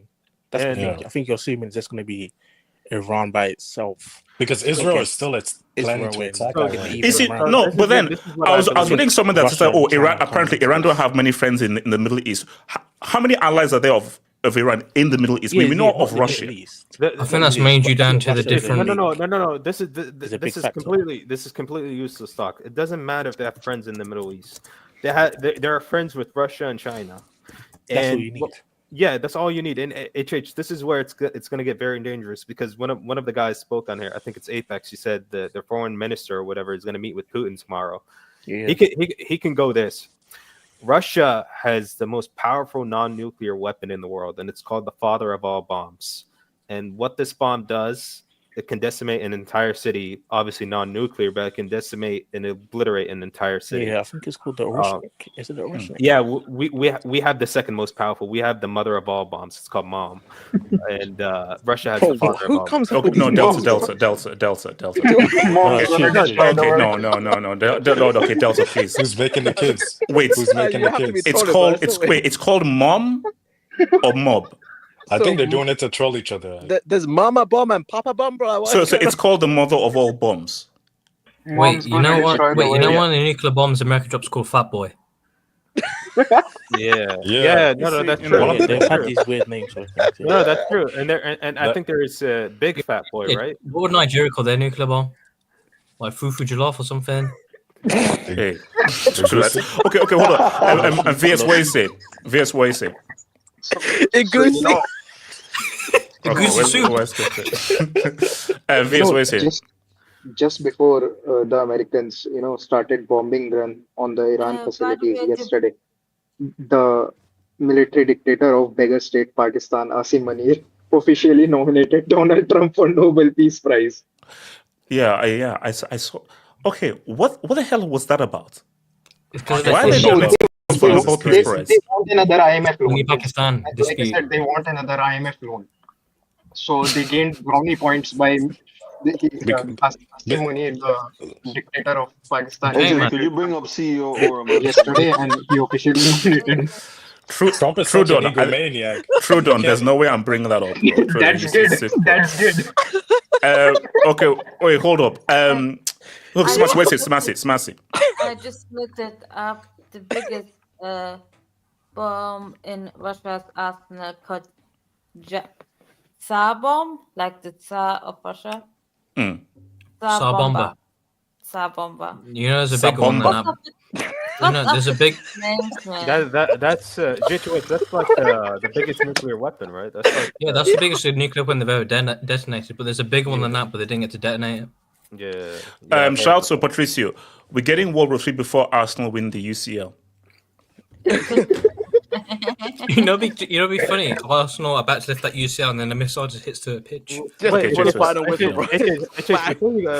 you go to the next super chat, I want to ask you a question, HH. Go for it. So yes, let's say Iran's get military weapons from Russia. Do you think the U.S. will retaliate, considering Iran is? Sorry. Say again. So let's say this: Iran's foreign minister is going to meet with Russia's Putin tomorrow. Let's say they do get weapons from Russia, and they're going to use those weapons to retaliate against the U.S. bases. Are Russia is going to be considered involved in this attack? Are the U.S. going to target Russia, considering they're going to? No, that would be stupid because Russia. It's like, remember what the Iran guy and the Supreme Leader tweeted out. Don't be involved in this. So when Israel bombed Iran with weapons that America has supplied them, full backing of America. But Iran was like, okay, we know Israel are bombing us with your weapons that you supplied them, but until you actually involve yourself in the war, we're not going to do anything. So Iran didn't view America as being involved in the war when Israel were bombing. So unless Russia physically, their planes bomb over America, they also view it as, no, Iran, this is Iran who have attacked against us. I don't think Trump will look at it like that. Okay, so you think Trump will now go out and attack Russia, and they will now have season 2, Tsar bomber, and all this kind of stuff happening? You think Trump? They've had many proxy wars. This will be just like another proxy Trump war. is a beta male. I think if that happens, Also this entire plan for the go ahead. My point will come after. Don't worry, go. I think if that happens, Trump's plan. I think because the main plan is regime change. If that happens, I think everything backfires on Trump then, because his plan is not for North Korea or Russia to get involved in this. Really, they just want the Ayatollah to be removed. That's it, and they want to implement a puppet government like many other countries they've done in the Middle East. It doesn't make sense though, because why did he think Iran is like Iraq or Syria? Iran is a lot more stable in terms of. But I think the person that's pushing the buttons is Netanyahu. Let's not forget he has a trial coming up. The dude's wanted for war crimes right now. J2S, what are you saying? I don't know if you did this on purpose, but we're talking about World War III, and you happen to wear a Germany top, and we're talking about World Wars. You're wearing a Germany top. Man. You did that on purpose. Oh my god! Interesting. It's a fire top, and also this top was after all of those world wars. This top was also after those world wars and everything. Hold on. If I speak on Germany's response. Wait, is that a remote? Yes, it's a remote. Okay. So, what do you think America's response is overall to all the stuff that has happened? Wait, is this like a knockoff TED talk? Is that your laser pointer? Yes. That's right. It's a pen. So no. Okay. So actually no. Okay, KJ, what do you think Americans in America are going to respond to this? KJ. What's it called? Delta. So respond to what exactly? HH, No. So like American citizens, people in general. Because so here's the thing. So again, it's only a microcosm. So I went onto Reddit. Guys are like, why are we going out to Israel? Why do we have to go out to Israel? Blah blah. United States of Israel and everything. Then I went to Fox and I saw the comments about the whole Fox thing. Fox is one of the worst places to get your news, man. No. I was just trying to compare response of ABC News, Fox, Reddit. So I just went to all various and just to compare and contrast. So just wonderful. Guys are like, hey, these guys were going to get nukes. Strong president shows how strong Trump is. What Trump says, Trump delivers. Biden would have been asleep. All this stuff would have happened. Blah just blah. Fear mongering. Just fear mongering. Look, I'm not sure what's really going to happen because Iran is not going to let this go. Iran, as a sovereign nation, has the right, obviously, to defend itself. And I know the U.S. politicians act like this isn't an act of war, but it is. Just because you haven't. How do you bomb someone and ask? You want to have peace talks afterwards? That's cycle. You had 5 rounds of peace talks before that. How does that make any sense? That's 5D chess. Is that reverse psychology? Is it? Any diplomatic talks? He's reverse jinxing. Any diplomatic talks is pretty much over by now, and I believe Iran is gonna close its what is it called, the oil production? Strait of Hormuz. Yeah, Strait of Hormuz. They're gonna eventually close that, and the oil price is gonna obviously increase. And it's not really a detriment to us because we don't really rely on that, but it's definitely a detriment to Europe is the countries in the Gulf. I'm talking about the UAE, the Saudis, China, obviously. So these countries are obviously going to get involved in this. I think this is their first step. I think they're going to close that, and they're going to continue striking Israel as well. Yeah, Marco Rubio responded. Hey, I'm going to head out. Take care. That guy's a mug. He responded to this, a clown, man. And he said Iran will make a big mistake if they close it. So we're just gonna have to wait and see after they close it and what's gonna happen after that. I think this is their first step. And I just hope nothing really escalates beyond that. I do believe there's gonna be escalation, but I just hope there's still gonna be diplomatic talks. So shout out to Patricio. We finna play Modern Warfare 2 in bro. This is not Modern Warfare 2, bro. This is bro. Do Satan 2s exist in Modern Warfare 2? No. I don't think they do, bro. So this is gonna go even beyond that. Wink. I stand with Trump. I'm going to Nigeria tomorrow. So you stand with Trump, then that America's a target, but we'll be in Nigeria standing with Trump. Wink. You don't follow us, bro. Shout out to Football's G, man. Thank you, Dub. Iran just shut down the Hormuz. Yes, India and other Asia regions rely on that for oil. India and others in the Asia countries will retaliate. I'm cooked. I'm in the U.S. Army. You're in the army. I'm so sorry for you. Will India necessarily retaliate? No, India will not do anything. I can assure you, India will not get into anything. Policy. Let's bring a Casey. So Casey, I would love to hear your view on all this because Casey, I know that's your view. No, Casey. Hold on, Casey. First question. First question. Your thoughts on the bombing? Do you support Trump in him bombing Iran? It's a nothing burger. It's a nothing burger. Casey, that's one of my questions. Do you support Trump bombing the nuclear sites of Iran? No, not necessarily. No, I think diplomacy is a better way to go. But it's none of our business, to be honest. So I don't know if he. Casey, it is our business. How's it none of our business? Wait, hold on. Casey, do you live in America? Nonsensical response. Bro, no, you don't. Like you don't. what?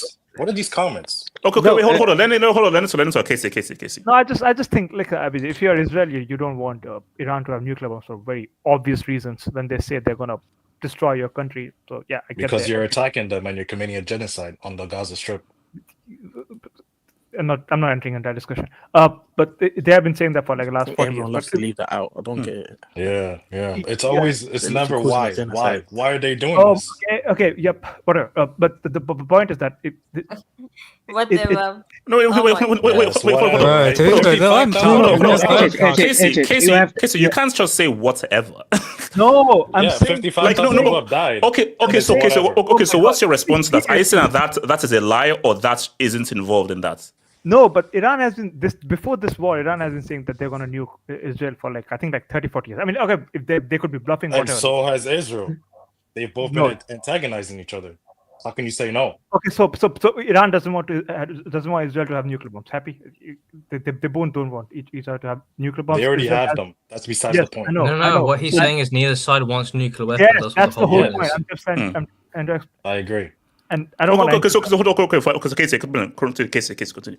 Okay, and I don't want to enter the Gaza-Israel stuff because that's just. But that matters. That's involved in this. Yeah, no, That's the whole reason why Iran. It's a part of the timeline. First of all, let's. Okay, I'm just going to say this. I'm just going to say this. Oh, for God. Okay, hold on, guys, one at a time. Casey, what do you want to say? Say? First of all, Iran doesn't care about Palestine. They have never done. But they're allowing so many of them in their country, right? They're allowing so many. Will you let me? This guy's. Okay, Casey, look, guys, one at a time. Casey, just have your screen. One at a time. Go for it. Okay, the reason we know they don't care about them is because you just need to look what Hezbollah was doing to Palestinians in Syria in 2010s. If they cared about Palestine, like they killed like probably like 60,000-70,000 Palestinians in Syria when they were bombing the shit out of Aleppo. Didn't some of like the Iranian strikes also hit Palestine? Yes. So Iran. So these morons who think very very low IQ people who think Iran cares about Palestine are like I think you should just you should do a world a favor and like okay I'm not gonna say. I think like we need to have like a minimum IQ limit like when people talk about these issues. As for this, I think enlighten us. Yes, I just enlightened you. Iran doesn't care about Palestinians as evident by what it did to Palestinians in Syria via Hezbollah, and they have been doing that in Lebanon to Palestinians who lived in Lebanon in the 80s, in the 90s, in 2000s, in 2010s. So please. And even funding Hamas doesn't. Hold on, guys, hold up. No. Okay, no question. Hold on. So, Casey, hold on, Casey. So, do you support America fully supporting Israel in what they are doing? So, Israel wants to do this. America supports them in anything that they want to do. So, do you support that? I said it's none of our business, bro. I'm just telling you, like my opinion. No, wait, Casey. Okay, Casey. You have to be Casey. Okay. Again, Casey, hold up. I'll ask you. Which particular? As somebody, no. The fact that Israel is bombing Iran, and American Trump said that we are allied with Israel, and whatever happens with Israel, we're going to be allied with them. Do you agree with that? No. As I said, I support diplomacy on this front. I don't support wars. Yeah. Okay. Can I ask Casey a question? Can I ask Casey a question? No.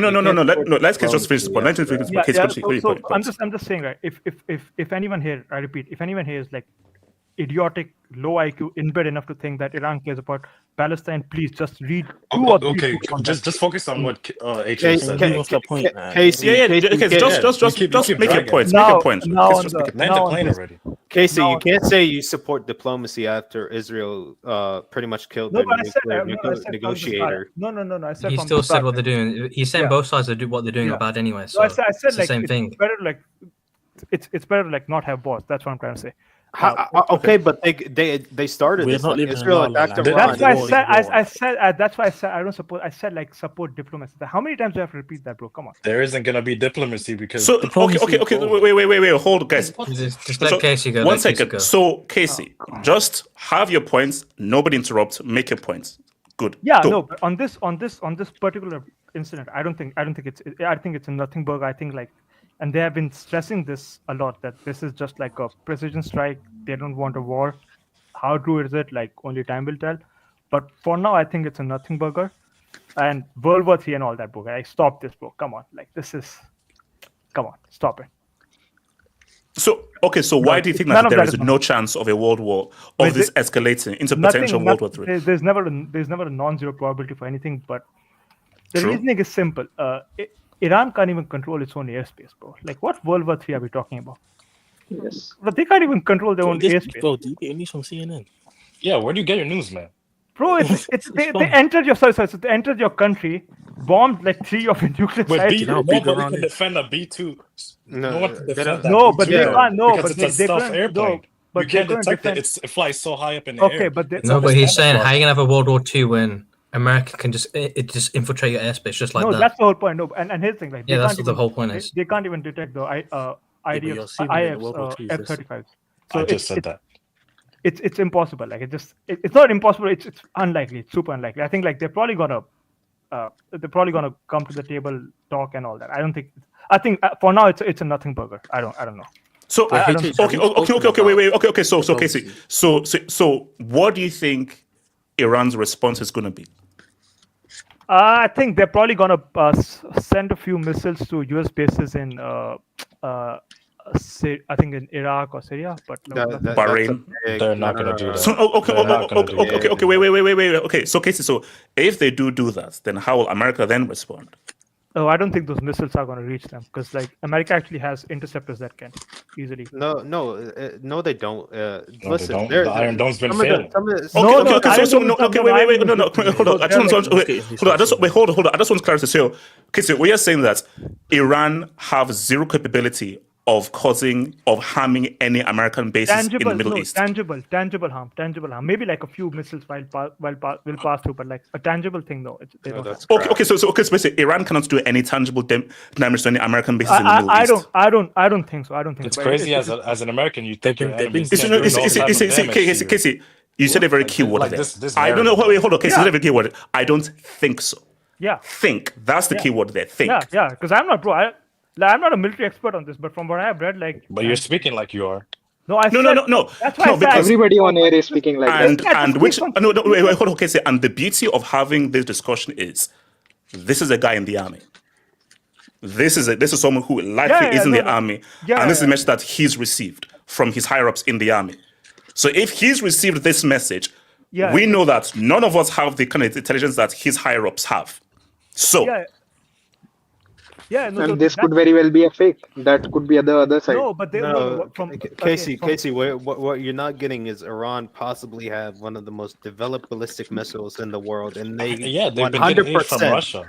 100% can reach the U.S. base. Destroying Tel Aviv. We've been seeing so many hypersonic missiles. So I have. Casey, you really don't think a hypersonic missile can? There's been so many of them entering Israeli. But guys, let's remember. Casey says he doesn't think. Yeah. Casey, the fact of the matter is that none of us know. But you know why I don't also think that they're going to do that, because like the bases are in like other Middle Eastern countries. So if you attack them, like Bahrain or Syria or Iraq, so you're basically. What are they gonna do? Like, come on. No. But you are basically like that's an act of war against those countries. So that's the thing. Did you really just say Syria? Iran in this? What are you talking about? What? Iraq is back in Iran. The military bases in Iraq. Iraq will be happy. Okay, so hold on. Let me bring. So shout your boy Nate. Talking about World War III is fear mongering. If anything, World War III is likely. Yeah, he's right. Yeah. If they do get nukes, only facilities were targeted, and Russia is struggling in Ukraine. Interesting. Hold on. So Nate again. Israel's government is wrong, but Iran literally uses Palestinians as cannon fodder. They fund Hamas to attack Israel, knowing they're getting Gazans killed. So Nate, in that viewpoint, does that give Israel the right to do the bombings that they just did? That's my thing. So you saying that, therefore, does that mean that Israel are in the right to have bombed Iraq? Remember, Israel started. He said the government was wrong. I think what he's trying to say is Iran and Israel, they're the two sides of the same coin. Two sides of the same coin. That's what they are. They're very similar, but they're on opposite ends. That's what it is. He still said the government's wrong. Okay. I'm going to say something crazy. I'm going to say something crazy here, because obviously, we need to go in about 20 minutes just for this Madrid match. Do you know this all goes back to it's 1945, and the creation of Israel. No, it doesn't. That's the way Israel was created, and the problematic way that the state of Israel was created is why we are where we are right now. No. Okay. No. Actually, no. Let's Okay. So Casey, you defend how Israel was created. Given that my family was kicked out in the same way, I don't think there's anything new in what happened in Israel or Turkey or Greece or Armenia. Oh yeah, sure. So a bunch of Islamists kick out my family from Pakistan, but I'm supposed to say, oh, no, Israel can't be created. Like, shut the fuck up. They occupy land that doesn't belong to them. Oh, same with Pakistan. That doesn't occupy them. Well, actually, it actually does. Well, take your personal Pakistan, India. Israel is. Wait,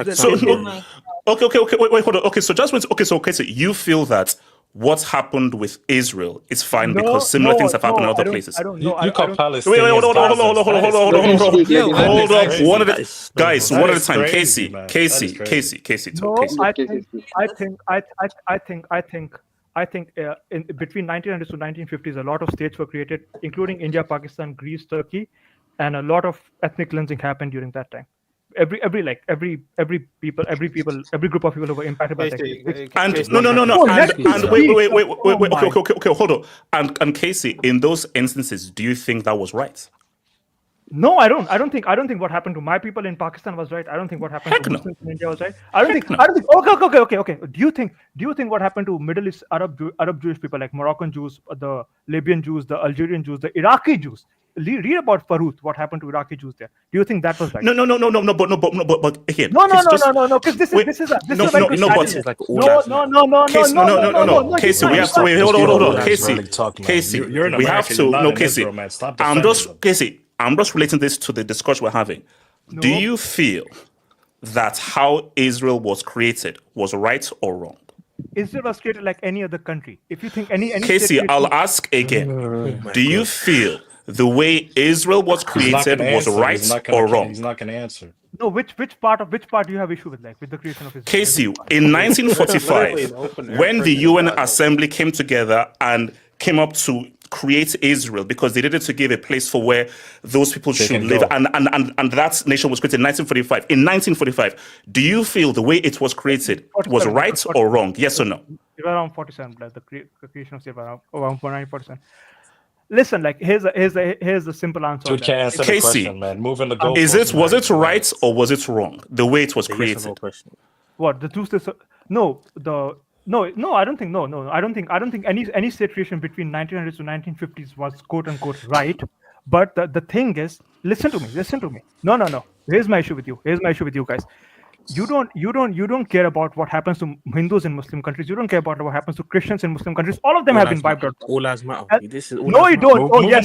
This is what Zionists do. They always move the goalposts from Israel. Casey, how are you assuming that we don't care what has happened in other places if it's similar? Because I have never heard you speak about what happened to. I mean, it's easy. Like, about what's happening to Christians in Syria right now. How many hangouts have you had? Oh yeah, cool. No, how many? Answer the question about Israel, though. Casey, no. Casey, that is now this whole thing of what's about. Casey, we are having a particular discussion right now. Casey, I just asked you a simple question. Do you believe what happened? Do you believe how Israel was created was right or wrong? And I said, just like India, Pakistan, Jesus Christ, moving the goalposts. No. You see, okay, Casey, just say you don't want to answer the question. That's fine. You just don't want to answer the question. That's fine. Let him make his point. He's not making any point. No, he's made the point. He's making a point. He said it's the same. No, because what he's saying is India, Pakistan is very similar to what happened in Israel in 1945. It's the same thing. It's wrong. No, and I'm saying it's not right. It's wrong, but we don't talk. No one talks about it. No. But James West, the thing though is that all I want Casey to say is that it is wrong. No, as well as that is wrong. Okay, but Casey, all of you just say it's wrong. Okay, yes, sir. That's what I said. I said like almost every state creation between 1900 to 1950, including Germany, including India, Pakistan, including Turkey, Greece, including your Syria, Jordan, India, Pakistan is so biased. They were all violent and wrong. But here's the thing. It happened now. It happened. Like my people can't go to Pakistan. We can't go to our home. It happened now. Live with it. Here's the thing. Live with it. Live with 55,000 of your people dying? Yeah, Really? oh, okay. Live with it? Yo, Really? you Really? bum. A million of my people. It's just the mentality of Really? Indian. A million of my people died. So just move on, right? A million You know, if you haven't read India-Pakistan Why are we history, talking about India? you are not allowed to speak on it. Because I'm trying to explain to you Islamist fuckers that you're not special. You I'm not Islamic. I'm not Islamic. I'm not Islamic. Nobody's Muslim, man. We're just talking about the Muslim here, brother. No one's Muslim here, brother. No, hold up, Casey. Hold up, but Casey, can't you have a viewpoint of of all the examples you named of where there was ethnic? That's what I said. Hold on, Casey. Casey, can I just? Okay. Isn't it just say that? This dude of every example of where there was ethnic cleansing, it's wrong. Exactly. That's what I'm trying to tell you. That's what I've been saying for like 5 minutes, and you just keep. No. Casey, you says that. Hey, it's happened. Deal with it because it happened. No. You can't just say that. No. I know that's a relative, but it's wrong. What happened is wrong. That's what, but it's but. Okay, hold on. You want me to say Nakba was wrong, right? Yeah, I agree. Nakba was wrong. Now what? So what's wrong? Who's wrong? Nakba. That's Nakba. The ethnic cleansing. I've said, yeah, that's wrong. On trying to, if again, the thing is, you don't care about any other thing in that region. Says so. Because we have never had a hangout. Okay, how many hangouts have you had on Lebanese Christians? Oh, how many hangouts have you had? Casey. But I mean, so Casey, Casey, wait, hold on. Casey, do you know that? Casey, you know I've not had a hangout about the Biafra War. Do you know what happened within the Biafra War? Do you know what happened in my? Do you know what happens? Do you know what is still happening in Delta State, my state, where my mom's from? So Casey, do you know how many issues I could talk about in the Delta States, Biafra War, regions I'm from, and everything? So, but the reality is, if something is a major story that has global ramifications, like what we're talking about right now, unfortunately, what is happening with Israel is something that has much greater ramifications than the hundreds of issues happening right now. Like the issues that's happening in my states, in Delta States, in Warri right now. But we have to talk about Israel, which is just the major issue. You don't know, but we just have to deal with it. No, but Habib, here's what you understand. The problem I have with you is that, and a lot of people is that you consistently talk about this one small region in the world when, I mean, in terms of that, it's not even like, bro, even Casey, because Israel is committing a genocide in Gaza. That's why. How many people died in the Syrian civil war? Excuse me. Why do you keep moving the goalposts, man? It's because it's its neighbor. It's literally north of Israel. Casey, wait, hold on. Let me ask you this, Casey. So, if you want to look at Gaza right now, it's an open air prison. They pretty much shoot and decimate everything. They're even aid. Yeah, you can hold on. Destroying churches. They're destroying houses, civilians. Everything is being destroyed. Do you support what's going on in Gaza right now? No, as I said, bro. I said it from the start. I don't think what happened to Palestinians was right. And if you don't want to listen to me, you just keep on. No, guys. Let's have to let people don't speak. take Casey, it word for word. Speak. Casey, speak. Let Casey speak. Let Casey speak. Casey, speak.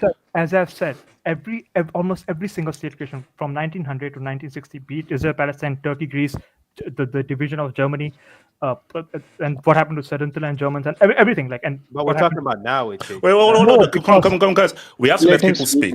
Let's let people Casey speak. My whole point is at its core, state creation is almost always a violent process, and we should have as little of that as possible. And what happened in the last century with Palestinians, mind you, which again, none of you care about that, with Middle Eastern Jewish people, with Iraqi Jews, with Libyan Jews, with Moroccan Jews who were ethnically cleansed from their homeland. Again, for some reason, never care. You guys never care about them. Wait, Casey. Oh my God. No. Casey, all because Have Hope, a guy with shades, hasn't done a hangout on Have Hope about stuff doesn't mean I don't care about it. I'm doing a hangout about this because this is major news. Because Casey, I'm sorry, all these things matter. Casey, any example you give me of anything that's ethnic cleansing, it matters. Now, all because I don't do a hangout about it, who you to now say that, I don't care about it because I've not done a hangout on freaking youtube.com about it. But no, I'm not, okay. Apologies if you think like that. I'm not trying to it is a relationship. Hold. So sorry for I'm not saying it's just you. I'm just saying like overall, like there is a lot more global This is the true, yes. biggest, a lot more about this than Casey. This is the biggest global talk we can talk about right now. What you're talking about, like Jews in Libya, Jews in Iraq, Jews No, wherever. Hold on. Casey, you have to understand. Years ago. No, wait. Casey, this is easier to understand. What is happening in Israel is not more important than the issue you just talked about with the people. No, it's not. It is exactly the same. And what's happening in the Israel region is not more. It's not more important than what happened to your people. It is not. But this has much greater ramifications for all of us in the world than anything else. That I agree with, and that's the point I'm making. You began this with a nothing. This Bayam Rick guy, like he doesn't, like, bro, let others speak. You don't know anything about anything. Just shut the fuck up. I don't know anything about it. Okay. Guys, let's not get personal. Let's get personal here. Given the fact he thinks that Iran cares about Palestine, that's all I need to know, like how little he knows about that region. Here's the thing. Habo, it is okay to talk about like what happened in Iran today, which I agree. And I said, like, from the start, I said, like, I think diplomacy is the way to go. Okay, but you guys said, oh, I'm warmongering, whatever, but you don't want to listen.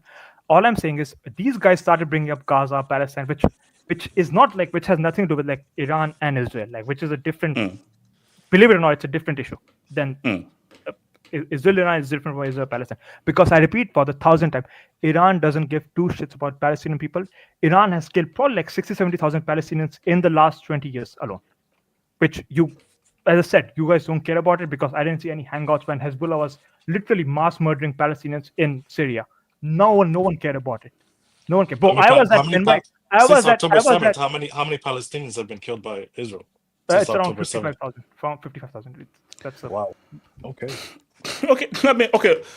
Look. I mean, we'll probably be back in with everything, but all I'm saying though is look, we don't want. So you just don't believe that this will escalate into anything major. Because I think the key thing is how Iran is going to respond. Because I'm not looking at Israel. Iran says that they are definitely going to respond. Now that just doesn't be talk. But if you've attacked my nation, if that's a sovereign nation, I have to respond. I have to respond. Okay. So the question is, how will they respond? Because they have to respond. That's why. Quick. Because people are talking about diplomacy. Iran was negotiating with America a few weeks ago before the surprise attack from Israel. Why should Iran go back to the table and negotiate with people that basically went behind their back and attacked them? Someone please tell me this. That's not how international politics work. I think okay. Let me speak on that a little bit. I think but I'll tell you why they'll do that. Which I think they will do that. I could be completely wrong. I think what USA showed, right, is that they can, because those bunker busters, and PSD Delta was talking about them, those are insanely good bombs. So what they have shown is basically like we can bomb you. So stop making assumptions. Wait, hold on. Okay, so you still believe that Iran will still go back to the negotiating table after what America did? Not straight away, I think like in a month or so, but I could be completely wrong on this. 100%. I'm like, I could be completely wrong. Well, okay. Even if you're right though, now and we don't know. But okay, so I would assume that before a month is out, Iran are going to respond. We don't know what the Iran's response is. Okay, but when Iran respond, America will respond. So we have to first see what Iran's response is going to be. You know what happened, right? It's that there's this Mickey Mouse quote unquote skirmish that India and Pakistan are having, right? Like India apparently attacked some terrorists. Like I don't trust like those Hindu nationalist morons one bit. Well, I said like how I have a hatred for Islamists and Hindu nationalists. Like these are two tumors of speaking of Casey. They are the two tumors of my region actually. They've done nothing but hurt my people and like Muslims. So it's I do. And what happened? Like there was a showboating from Pakistan. They said they sent a few drones. By the way, like close to my relative's house because we live on border regions. Oh wow. No one cares about us on that side. Casey, don't. No, have at some point it gets personal. Like when like things are happening to your people and like no one talks about it, but suddenly like it does get no. But Casey, what world do we live in?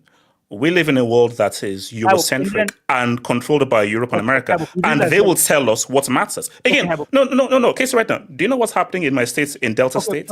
How they're coming in and just taking all the oil over there?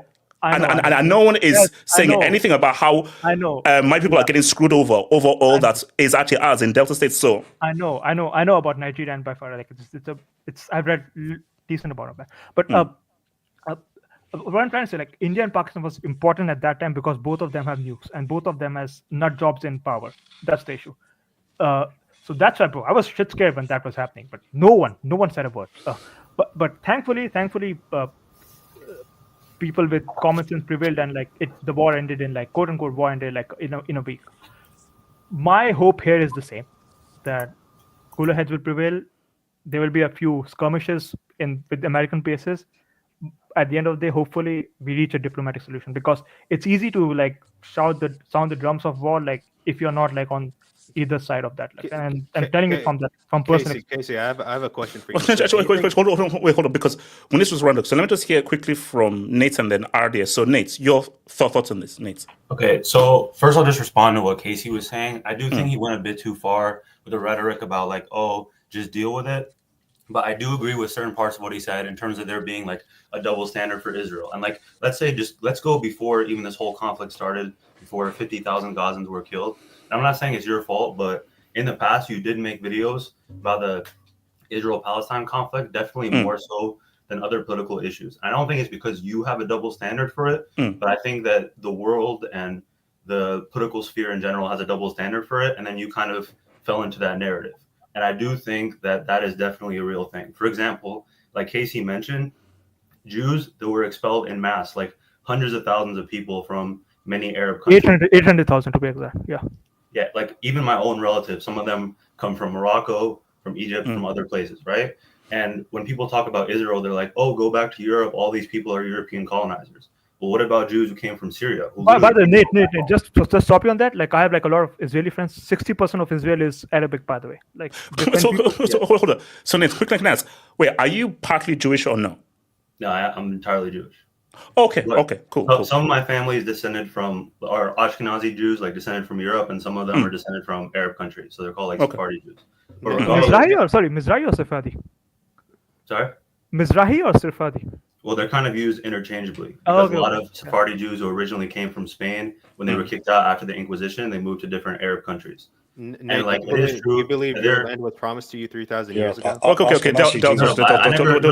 Next question because we're Delton. Let's continue. I was just asking a question. Yeah, Ashkenazi Jews are the majority in Israel right now. Hold up. No, I'm not religious. I don't believe the land was promised or anything like that. We're talking about today. We're not talking about the wrongs that were done 80 years ago. And if you want to solve this problem today, saying stuff like, oh, look at all these European colonizers, go back home. Like, how are those people who are kicked out of those countries going back home? Like, they're supposed to just illegally immigrate to these other countries. So I don't think that kind of rhetoric is a solution. And even if you kind of did pick them out. Yeah, this wouldn't be an issue if Israel respected the borders. So no, wait, hold on. Okay, so Nate, basically you believe that Israel bombing Iran is wrong, or do you agree with them on their preemptive strike on Iran? Okay, so here's my opinion. I think that what they've done in Gaza is definitely wrong. They've gone way too far. I don't think that what they've done in Iran is wrong, because I don't like this narrative that like Iran is a total victim. They've been attacked first. Everybody is belligerent against them, and now they're just defending themselves. Even before October 7th, which they greenlit, which they knew about in advance, they've been funding Hamas and Hezbollah, which are terrorist groups, for decades. So how is that? They're terrorist groups. Wait, no, guys, you have to let people speak. Nate, continue. So how is that not considered an act of aggression against America? For example, Hezbollah killed hundreds of American Marines in Marine barracks in Lebanon and Beirut. You guys can look that up. They've been launching terrorist attacks going back to the first Intifada, second Intifada against Israel. All of these were armed and funded by Iran. So how would that not be considered an act? Okay, so Nate, my only question is this: don't you think it would be fair though for you to give irrefutable evidence to, let's say, the UN or whatsoever, that Iran have the capabilities or so forth to attack them, so therefore you now have legal and irrefutable justifiable evidence to have a preemptive strike, rather than, hey, trust us and everything. So don't you see people's viewpoint of like, shouldn't you have irrefutable evidence before you have something so consequential as having a preemptive strike on another nation? Well, I agree. And the only people who know if they actually had strong intelligence, they were on the verge of getting a nuke, are people in Mossad or in the CIA. So I don't know what they know. Yeah, we should definitely trust Mossad, huh? But I'm saying, we should trust Mossad. You're right. If they're lying and the American intelligence is lying about them getting a nuke, then yes, I condemn the attacks and they shouldn't have lied. However, what I'm saying is if Iran was on the verge of getting nukes, it sounds like y'all are saying, nah, don't do anything. It's cool if they get nukes. It's not a problem. And I'm telling you, it's much more likely we'll actually get to World War III if that happens. So I don't know how y'all are cool with the prospect of them getting nukes. Because it's crap. They've been saying they want to build nukes since the 90s. Okay, wait. Let's say they are. Let's say they are. Would you be cool with it then? Wait. Hold on. Okay, Ardias, talk to me. Ardias. Okay, fine. Okay. So just coming because I've been listening, because I've been busy. So, but I've also been listening from things. So I think firstly, I'm going to caveat what I was saying here, saying that I'm not really, from a perspective, because I don't tend to really talk about politics online and stuff anyway. So I'm not really going to go into the moral or ethical situations of how we got here. Even though I know there's context for those things, that's important. I want to focus more on like what's going to happen now and the strategies, and just sort of thinking along just the sort of strategy you're thinking about on both sides. Yes. So the first thing, if we obviously know things went back to October 7th, etc. Now, the way I kind of see it is that if you are going to start any war, any conflict, okay, and this is on both sides, is that you've got to think about your long-term, what is your aim in the long term? What is your plan? What's your hope, etc.? This was one of the things where, even though I understood, for example, the plight of what was going on in Palestinian people, etc., I never really understood, for example, on October 7th, what Hamas aimed to do in the long term. Because the reality, we can have ambitions, you can have those things. Yeah, I get that. I'm not saying I don't think, but the reality is that you would have known that if that attack happened, you were going to invite Israeli aggression. The USA were never, ever going to not abandon Israel or get any support, etc. So you knew, or would have been aware of the fact that any pain or whatever was going to come. Okay, that's just a fact. Okay, or at least you should have been aware. Okay, thinking long term. If you're going to be engaging in a conflict, in a war, aggression, whatever it is, you've got to think of the long term consequences of what your actions, and foresee that and plan that. And the reason why I mentioned Hamas, and to a certain extent Hezbollah, etc., is that it's a similar thing with Iran. Okay, now, yes, as has been already said, was that definitive evidence that Iran had nuclear weapons arsenals? No. However, it doesn't help that Iran obviously were attacking Israel via their proxies, and also the uranium that they were enriching was more than 60%. The reality is you only need 5% for civilian use. The fact that it was 60% or more, the only reason you do that is if you have a nuclear program, etc. That's just a fact. Okay, and that's not me saying, by the way, that's not me saying I support them having weapons either or. I'm just saying there's the pretense that, oh yeah, we're just going to be using it for civilian use and stuff like that. Well, okay, yeah, no, you don't need to do that. Okay, so why I'm saying these things is that if you're putting your state and your people in a situation where you are goading Israel, you're goading USA, because if you're going to do that, then you better have allies. You better have an air force. You better have a means by which you are able to defend your people, to defend aggression, etc. And the reality is that Iran have not. Yes, okay, maybe Russia is there, Putin could do something, but the reality is Putin's not sent anything. He's only sending arms. He might have a conversation, but he's not going to involve. Partly because he's bogged down in Ukraine, and partly because there is a kind of on and off again relationship between Russia and Israel anyway. And China are just playing the long game, so probably not going to be dragged into anything anytime soon. So the point I'm trying to make is that, so going forward, if Iran are going to be like, right, okay, we're going to respond. We're going to take this USA aggression, blah, blah, blah. Okay, fine. So what do you anticipate is going to happen, though? If you shot the Strait of Hamas, or if you keep on firing some weapons, then because no one is coming to your aid, because your military is not completely gone. There's still stuff they can do. It's not strong. You know that you're going to be inviting more pressure from the US. You've not ruled out any additional arms. Obviously, more Israeli attacks, and potentially maybe other European countries. So if you're the Iranian leadership, I would say the logic would be right, okay, unless regime changes is going to come, which is a completely different thing. That's obviously another debate. Or is you're going to push regime change, blah, blah, blah. I don't know.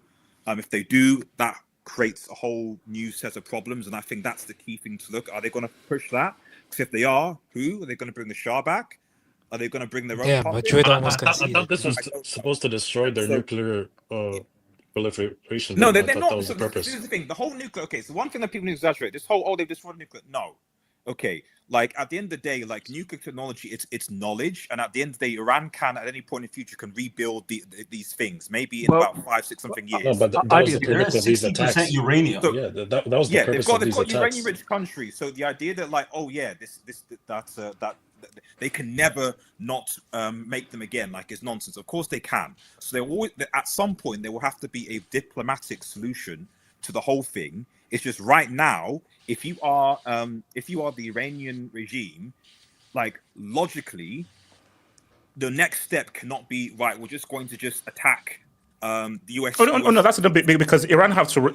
That's why Iran have to be logical in what their response is, because you know that America can respond and will respond 20-fold, and they're much a mightier power than you are. Yeah. So how Iran will respond will be interesting. Yeah. At the end of the day, Iran is Iran. Whatever all the kind of Iran, China, Russia axis, they're fundamentally, aside from their proxies with Hezbollah, the Houthis, and Hamas, who have basically all been significantly weakened since October 7th, Israel's assault. They don't really have that much else. They're isolated. And now if you're going to drag the US into the war, you know, and drag them into a conflict, like it's just not going to be feasible.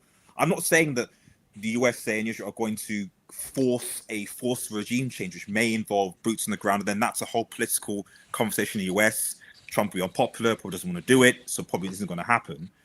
But at the end of the day, it's like, I'm not trying to take any sides here or political things, but what I think about it is just that if you're going to engage in a war conflict, at some point you've got to think of the long-term plan solution thing. It's not just well and good to just create chaos for a short period of time and then be surprised when you can't defend yourself.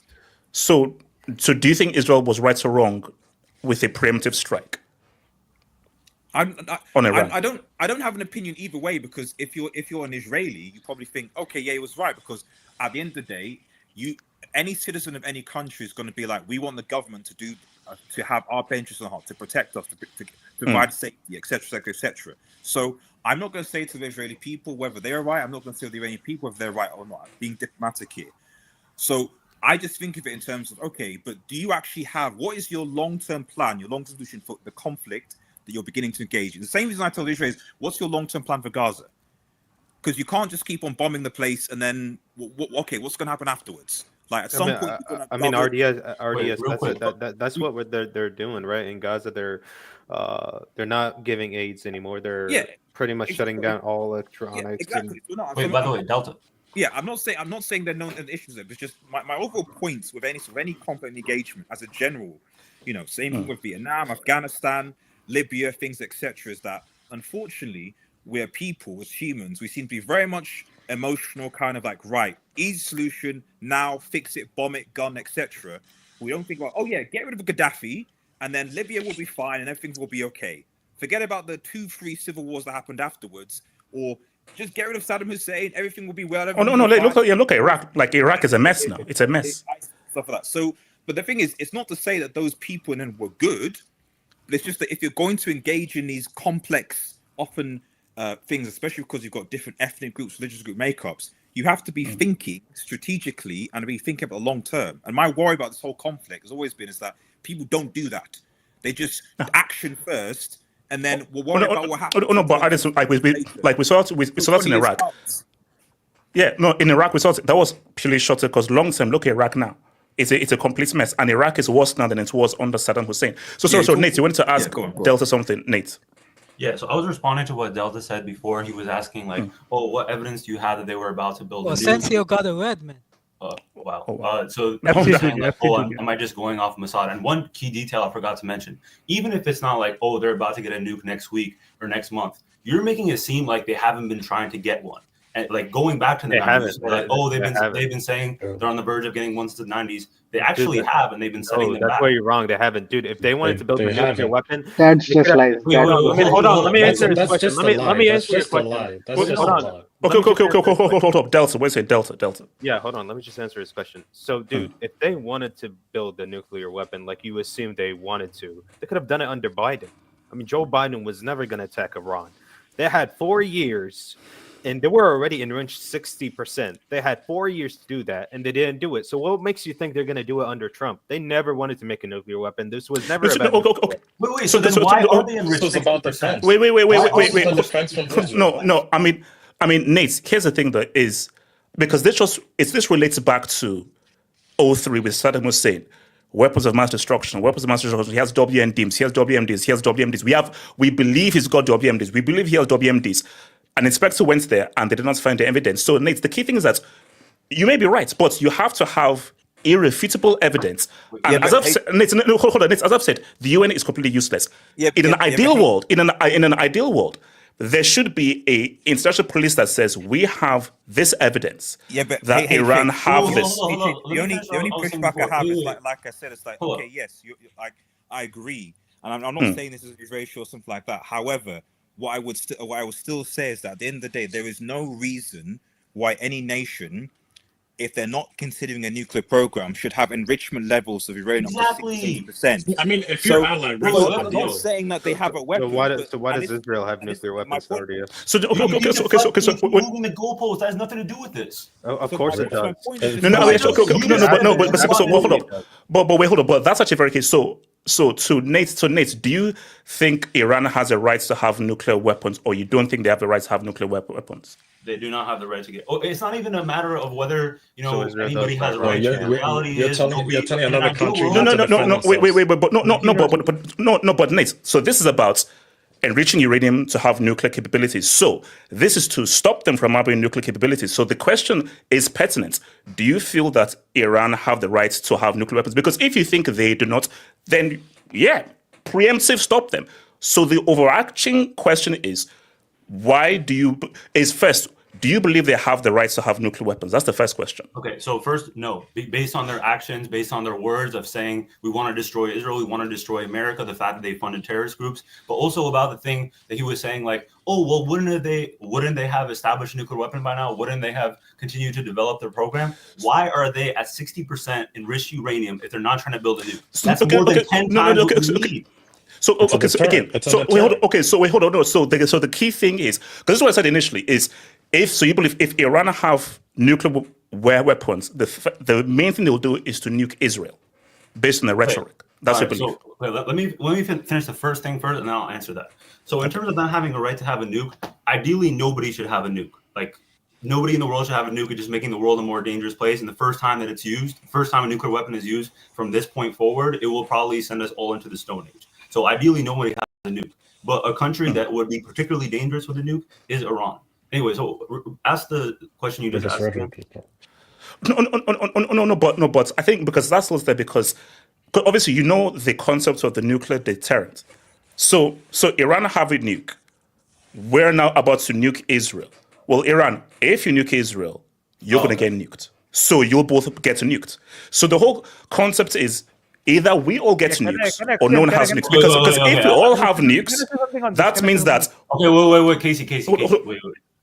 Nate, let me respond to that. Okay, so that's the same kind of like mutually assured destruction concept we have with North Korea, right? But I actually think in a way, they're more dangerous than the North Korean government, because as crazy as Kim Jong-un is, he's not suicidal. He's not willing to sacrifice his life, the lives of his own country. Like the leaders of Iran, to some extent, I believe are radical. They're religious fundamentalists. They truly do believe in martyrdom. They believe that if it's in pursuit of like their military objectives, if they die, they're going to heaven. So they'll be fine with that. So I don't think it's the same as like the Soviet Union or North Korea or other countries. And in terms of like this comparison to Iraq, I'm not advocating for like a ground invasion of Iran with no plan going forward. What we're talking about here is bombing nuclear facilities. No one's talking about some massive regime change operation when we're sending hundreds of thousands of soldiers and bombing entire cities to rubble. Nobody's talking about that. We're trying to prevent them from getting a nuclear weapon. What is wrong with that? The only pushing. Let me have I'm Artist and then to Casey. Artist, what are you saying? Yeah, the only thing I'm trying to understand is that, and this is why I always come back to all these things with war bombers. This is why at some point you have to have some form of diplomatic solution.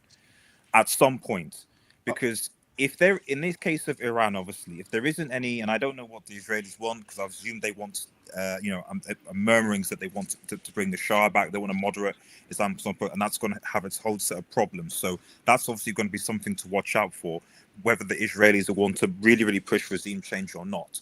However, long term, like I said, even if you bomb they bomb the things and stuff like that, at the end of the day, you know, at some point in the future, people still gonna have to come to the drawboard and go, because like I said, Iran will be able to rebuild. Yes, okay, yeah, it's not gonna be next year or next month, but they can rebuild the nuclear program. They can kick it down maybe 5 years down the line, etc. But it can be redone.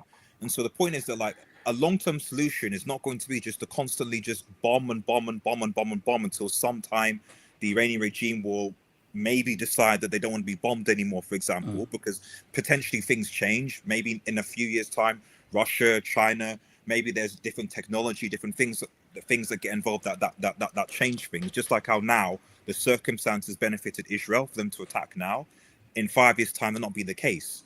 So, with everything being said, there still needs to be a long-term diplomatic solution to this whole problem. Otherwise, frankly, we're going to either be here in 5 or 6 years' time, where it could potentially sort of be worse, or you're going to get the other negative outcome where the Israelis will force regime change, and then you might have a complete destabilization in the Middle East, because if there's going to be a civil war in Iran, it affects, Turkey, it affects the UAE regions, it affects everywhere. It's not going to be good for anybody. As Casey, what are you saying? Listen, I think it doesn't really matter what Iran believes. There's a reason I'm saying. Wow. No, trust me. Trust me. I'm saying when like things like war, right? It's that like what is the perception like on both sides that matters. So they say like in that region, or like in 1967 there was a 6-day war. So basically, what was going on, like Nasser of Egypt was saying, "Oh, we're gonna annihilate Israel, blah blah blah," and like the usual stuff they say, right? And he removed the peacekeeping forces from Sinai Desert. Now here's the thing, like I've read enough on that. I think like he never wanted to invade Israel. Like he was just doing the propaganda for his own people. But like if you're an Israeli, right, you're thinking, oh fuck, they're saying, oh, they're gonna invade us. Egypt is gonna invade us. So Israel launched a preemptive attack on Egypt. And then Nasser lied to the king of Jordan that, oh, we are winning the war, because again, remember, it's 67, there was no internet at that time, and Jordan also joined, and then Syria joined, and Israel finished them off within 6 days. So this was a war that could have been like completely avoided if just people just talked with each other and like stopped doing this. But I think, but even okay, you had this swell crisis before that, which wasn't exactly that. No, but basically, but my thing though is that I just think, like, do you know what the reality is? If you're Iran, you can't have these. You have to just accept that you can't have these nukes. So I think Ricardo even made a very key point. We don't, and this is like a thing that I always say. We don't live in an ideal world. We live in the real world, and in the real world, things are unfair. In the real world, the biggest army, who have the biggest guns, they dictate how things go. America have said that you don't get nukes, which means that you don't get nukes. And if you try to implement those nukes, we will stop you from getting those nukes. How about this? That's just reality. How about this? Don't say that you want to wipe out Israel and America. How about this? Like, don't say it on loudspeakers every chance you get. Dude, you didn't even understand what America and Israel have done to Iran for them to say that. Why don't you hear death to Mexico? Why don't you hear death to Canada? I mean, this is the kind of gibberish shit that I keep hearing, man. No, but listen, just listen. Wait, hold on, Delta. Wait, say Delta. Hold on, just listen to this. Iran, if possibly have a nuclear weapon, they want to build a nuclear weapon to keep their sovereignty safe. And so Israel won't keep this regime change bullshit, because the Udin plan, which is like this. No. Sorry, Delta, before I go. No, because that's Delta. Because like, so are we just, and Delta, I'll let you go. So we are just assuming that Israel at no point will nuke Iran. That's never going to happen. Because that's the assumption that we'll make, that Israel at no point will just say, you know what, I'm going to nuke Iran. Because Iran can't respond. If they think but that's the case. So Delta, go for it. Delta. Do I believe Israel can nuke? No. I'll just make that at point. But sorry, continue with the point that you were making before. No, I was just saying, like, even when RDS was talking about you don't need 60% enrichment. Listen, if they want to, just like North Korea did it, so they wouldn't have America bombing North Korea. I believe every nation has the right to defend itself. Iran, before Israel attacked, they were still negotiating with the U.S. about its nuclear No, program. no, Delta. My point is, I don't disagree that everyone has chance to accept. What I'm saying is that when you know, the Iranian leadership knows that the Israeli leadership do not want to transfer a weapon. You know that, right? So therefore, if you're going to now proceed with 60% enrichment, if you're going to basically put yourself in a position where you can perceive to be an aggressor, you sure as hell better have allies. You sure as hell better be able to defend yourself. Because if you're not, don't be surprised when Israel, the USA, do a preventive strike and attack your program. RDS, they had a deal in place. RDS. Yeah, exactly. RDS. They had a deal in place. They were still negotiating. They attacked on Friday. They were gonna negotiate on a Sunday. And what happened was Israel attacked Iran and they killed the negotiator. So that deal pretty much ripped off. Through. He actually isn't dead. He's still alive. You can look it up. No, he's 100% alive. He's dead, man. Come on. No, he's not. 100%. I'll bet you any amount of money. Look on the news. He's alive. He literally just made a statement. Wait, okay, so real quick, so Nate, just a quick question. So, Nate, so do you agree that America should be an ally with Israel and be hop and step with everything that Israel does? That America should be a strong ally for Israel. I don't believe that we should like fund them unconditionally and like bend over backwards to, you know, assuage their every need and like alleviate every problem they have. But the idea that we shouldn't support them from stopping Iran from developing a nuclear weapon is asinine. Like you guys are acting like, really. What benefit do we gain from doing all this for Israel? What benefit? Well, don't you think there's how does the benefit? Wait. Let Nate respond. Let Nate respond. Let Nate respond. So, when I said how does it benefit? Okay, so how do the American people benefit, Nate? Okay, just for starters, let's assume Iran doesn't get a nuke. There would be a nuclear arms race if they did get a nuke. All the Arab countries, from UAE, Saudi Arabia, Egypt, would all respond. Iran is not a threat to USA. Iran is not a threat to USA. No, but his point based on what? Had they not? No, he's talking about the Middle Eastern countries. Wait, one at a time. Nate. Yeah, but I'm talking about USA though. Okay, I agree with that. I agree with that. Okay. Let Nate respond. Nate. Well, first of all, there are millions of people in Israel whose lives would be in danger if they got nuked. So that's number one. Like, just because, you know, it's America first, if you're an American, doesn't mean you shouldn't care about other people around the world. Just like how you guys rightly care about people in Gaza and say these civilians shouldn't be killed. It's not like you're saying, oh, who cares about these people in Gaza? I live in America, or I live in UK. You can still care about other people and have empathy for people around the world. But forget that. There are military bases in the Middle East. Iran could fire missiles at them. In Iraq, Iranian-backed militias and even some Iranian special forces killed many American soldiers. Would Iran not be perceived as a threat to America based off that? Based off the fact that Hezbollah has targeted military bases and has killed hundreds of Marines, has targeted the U.S. embassy in Israel? So yeah, I do think it's a threat to America. And what happens if all these other Arab countries get nuclear weapons, which they will if Iran does get nuclear weapons? Right now, they're managed by stable governments. But what happens if, like, in the distant future, a group like ISIS or another extremist group overthrows the government and takes power? And they have hold on, Nate, real quick, because I'm just looking at just what the chat is saying, and people are saying that, so America, you should care about people. But what about the Palestinian people? So the care that America has for Israeli people, shouldn't they also have this care and the same empathy for the Palestinian people as well? Yes, and we should provide support for Gaza, and I condemn what's going on in Gaza. And I said that you guys rightfully care about what's happening to Gazans, and I do too. But I'm saying that why can't that same energy be given to Israeli civilians, not the Israeli government, when it comes to Iran getting a nuke and potentially using it? Probably because a lot of the Israelis support what's going on in Gaza. That's why. Listen to me. I'm telling you this right now. They don't care about the Jewish people. They trust me. What they want. Wait. Casey, where the hell do you get that notion from? That we don't care about Jewish people. I don't know. Maybe I've been listening to too much Hassan Nabi. Like has brought. No, by the way, you guys do care about Jewish people, but a lot of people don't. 100%, that's true. Yeah, you probably. No. But let me be fair here. Like anything like that. I don't know what these guys are like. Oh, I'm against Jewish. No. That's notion here. I'm just coming at this. As I said again, I have never, ever posted free Palestine. I've never said that before. I am coming at this from a purely logical, objective point of view of what is right and what is wrong.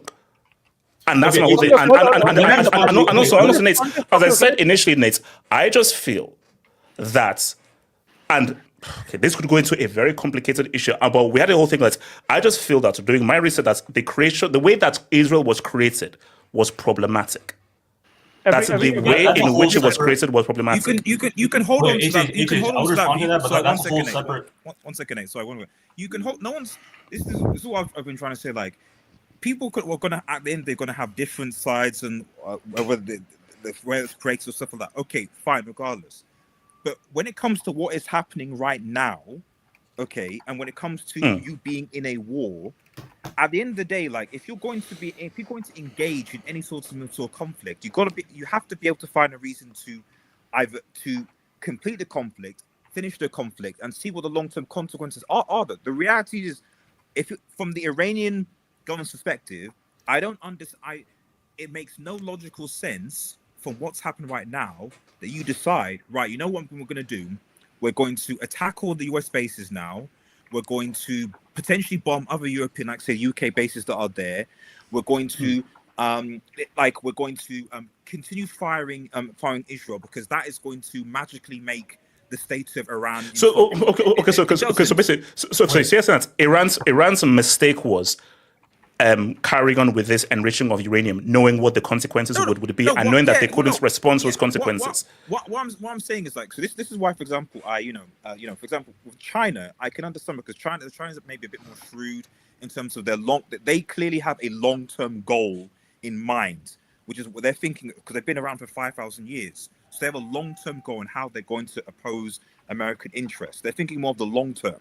Iran, and to a certain extent Russia, it's short-term stuff. So it's like, right, okay, I understand you want your autonomy. I understand you don't want to feel like you're be invaded, Israel weapons, etc., etc. Fine, that will make sense. People want to have the right to self-determination, national sovereignty. However, if you know that another nation next to you is like, bro, if you guys get nuclear weapons because you've been saying all these chants, blah, blah, blah, we're going to deal with you, then you would presume you should be thinking of the foresight to go, well, we know that's going to happen, but we're going to bait them. So we need to make sure the army's in check. We need to make sure we have the right weapons. We need to make sure we have the right alliances. We need to make sure we're prepared for whatever retaliation comes our way. The reality is the Iranian government are not.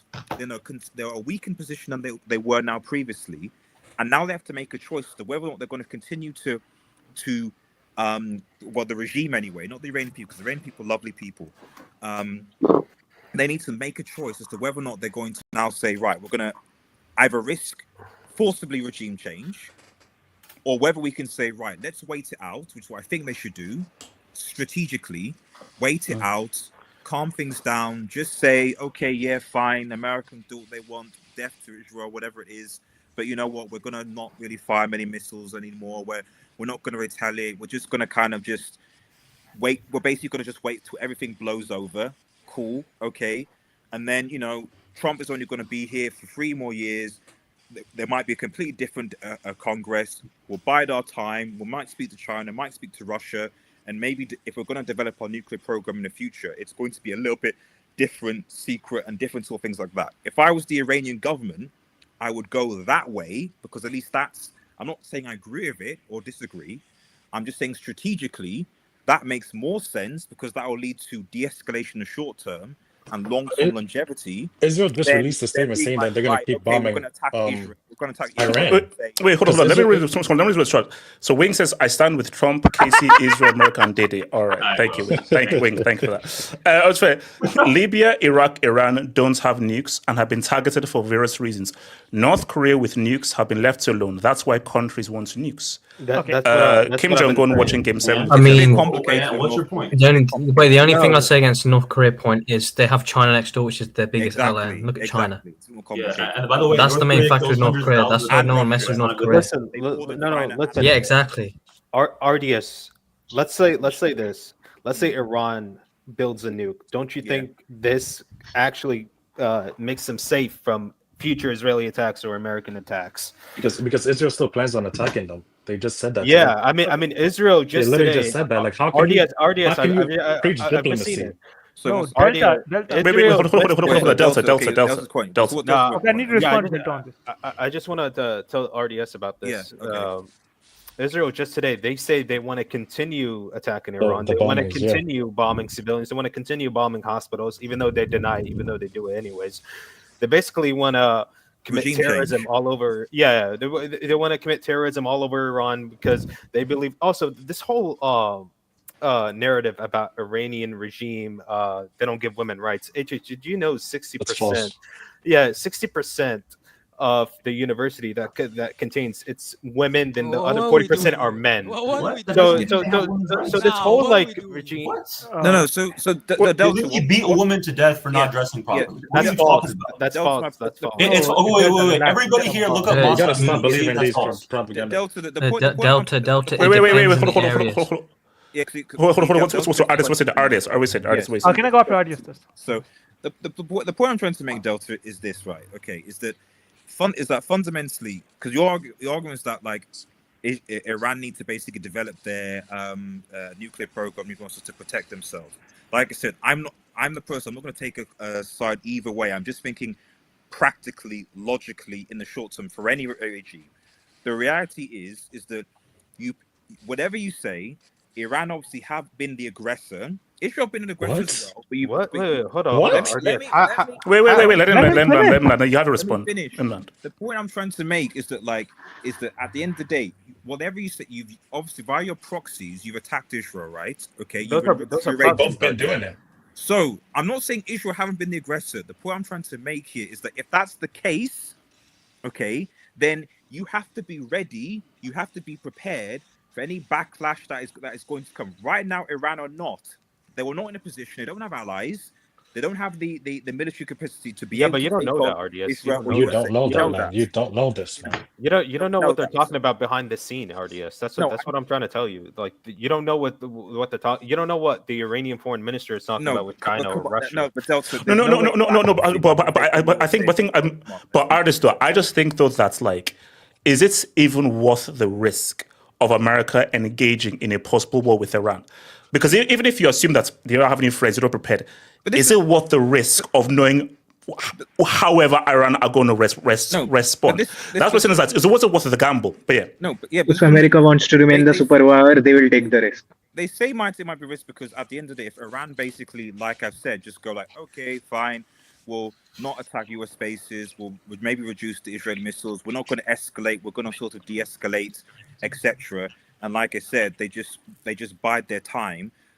Fundamentally, the regime wants to survive. So the key to their survival is just sort of, okay, yeah, maybe we'll fire a few missiles, we'll still say death to Israel, we'll do all these things, but we're not going to further escalate things. At some point in the future, the Trump regime is not necessarily going to be there for a while. So if I'm the Iranian, you're thinking logically for your long-term survival, you think, right, you've still got the knowledge. Long-term, dial things back, speak to China, speak to Russia, and then in 5 or 10 years' time, when potentially there is a more sympathetic government in America that's available, you can resume things. It doesn't make logical sense to me for you to say for people in this power, the next step for Iran to take is to bomb US bases. What do you think is going to happen? What do you think is going to happen if Iran retaliates? What do you think? Do you think Iran is going to be able to fight with? But of course they're not. Like, it doesn't make any logical sense to do that. So Iran's fight is with Israel. You keep bringing it back to the USA. The USA is supporting Israel. Yeah. But America just entered the war, though. But I'm aware America just entered the war, so and Iran have to say that if you attack me, I have to attack you, whoever you are. Yeah, audience, I want to know how Iran is the aggressor in this. By funding proxies and terror groups for decades. Were they the first? This whole crap they were the first to attack. How's that crap? What are you talking about? It's crap because it's not the country that's doing it. It's their proxies. Exactly. They're funding those proxies. So what? So what? Israel's funding ISIS. So what? Yeah, Israel funds proxies as well. So you guys are just going to keep deflecting over and over again. Wait. Hold on. What it's okay. Hold on. Nate, talk. Nate, go for it. Nate.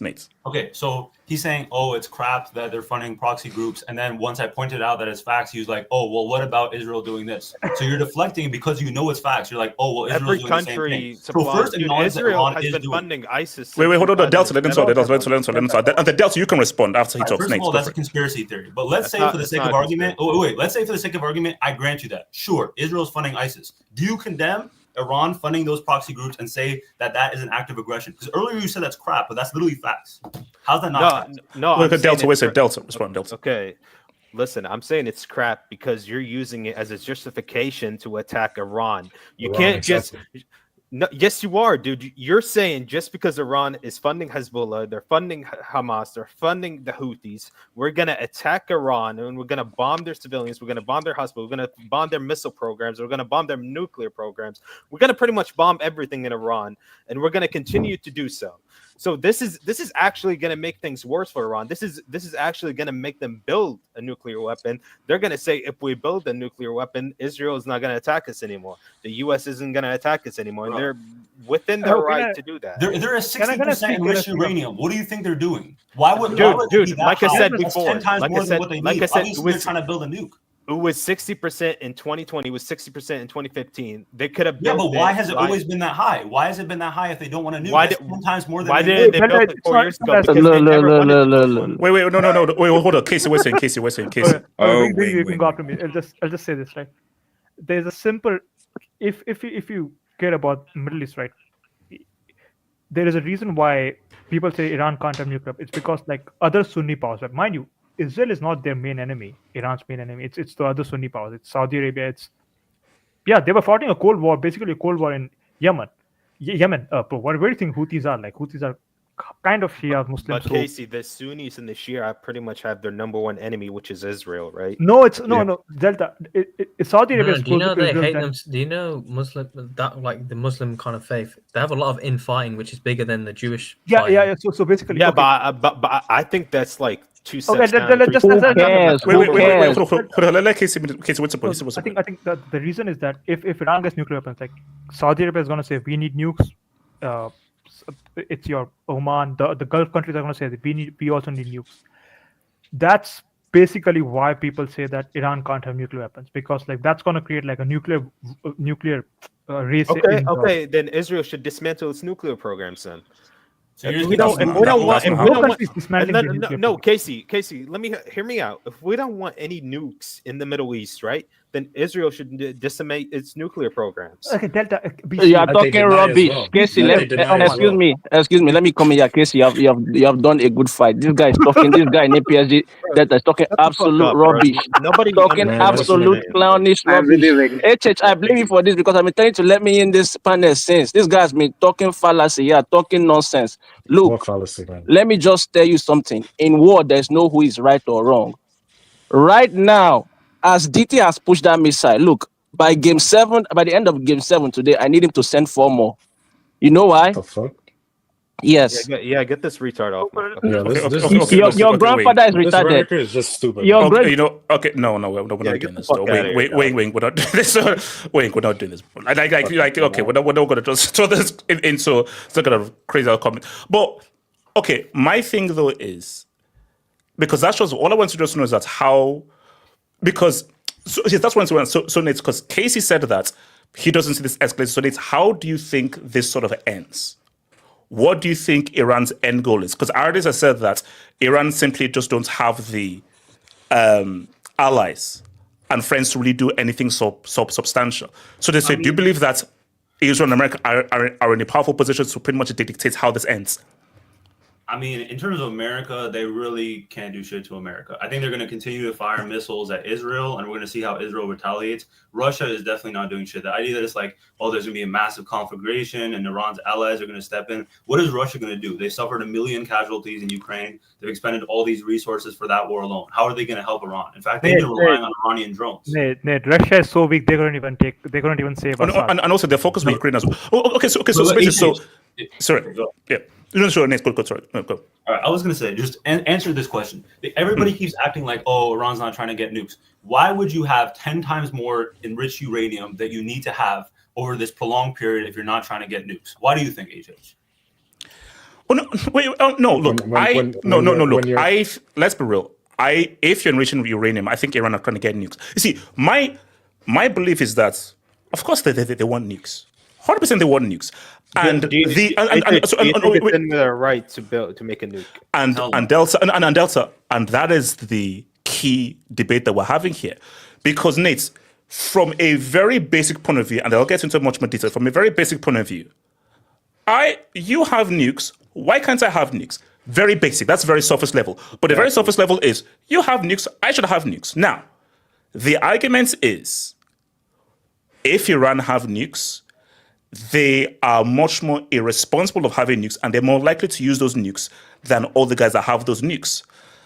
And I almost don't even know how to respond to that, because one response is, how can you have that assumption? Whatever rhetoric that they may have, why don't they have the right to be part of the nuclear deterrent, which is that once we have nukes, we now have full protection.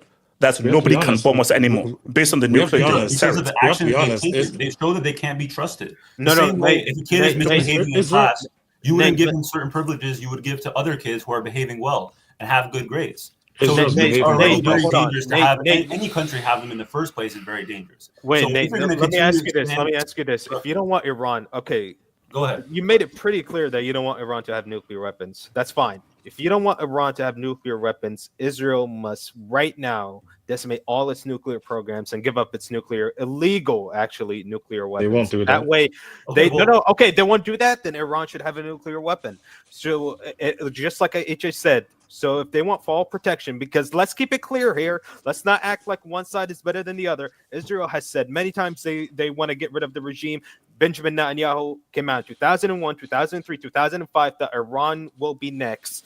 Iran is the next threat to Israel. No, so when don't has- act They like want- they want just hegemony. because When has Israel Israel and hegemony? Israel have never said that they want to get rid of Iranian He went to people. Congress. They want hegemony. No, hold on. Netanyahu went to Congress when he was speaking about Saddam's regime. He said Iran will be next, and we need to get rid of their regime as well. So he was speaking about getting rid of Saddam Hussein regime in Iraq. Then he said Iran is going to be next. So if you want Iran to remove its nuclear weapons, then Israel must also remove its nuclear weapons. Because as of that, one nation can have nuclear weapons while the other nation is going to face a deterrent. And who knows? Israel could use its nuclear weapons against Iran. Iran But must have if they do that, then I'll condemn them. Then they're wrong, and that would be horrible. And then Israel will be at fault. You see this But that kind hasn't happened. He said We're talking condemn. about a situation You're talking about right a now. Right now, nuclear Israel weapon. Who's condemning Israel now? Yeah. Hold on. Who's condemning Israel now?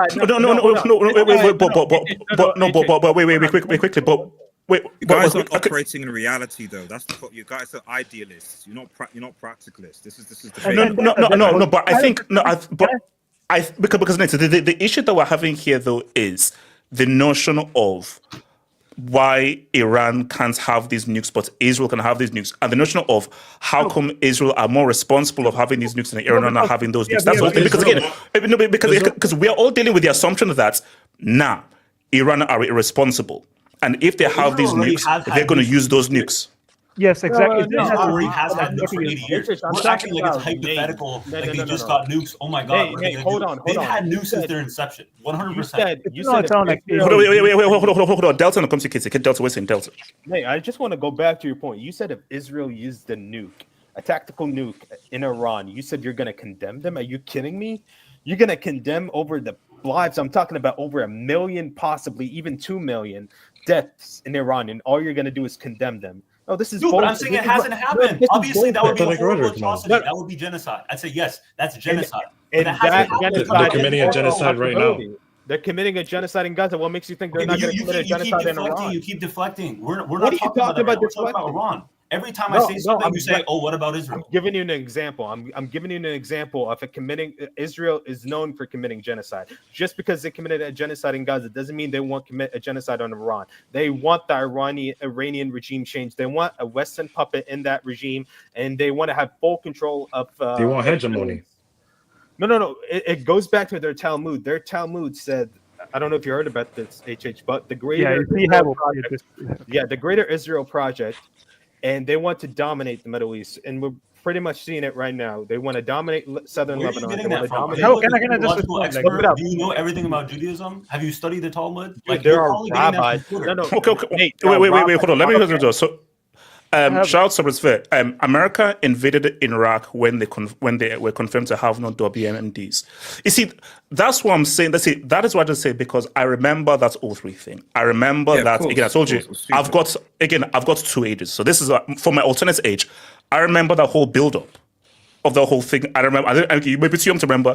This is when it was with the radio. So I just remember when we listened to the radio. Yeah. That was when we learned that the war came. This was before Twitter and everything. So I was like, America, there has been a history of you launching a war without actually launching a war on false pretenses. There is no argument that part of the reason why we're here today is one of the main reasons we're here today is because of the unfortunate interventions of the British and the USA.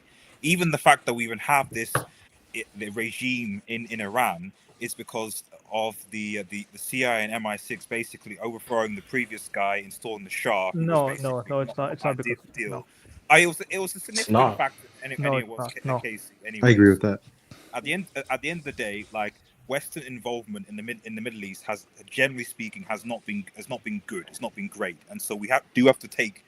It's not like we can the West can wash our hands and say we've got no responsibility for what's going on today. They clearly do.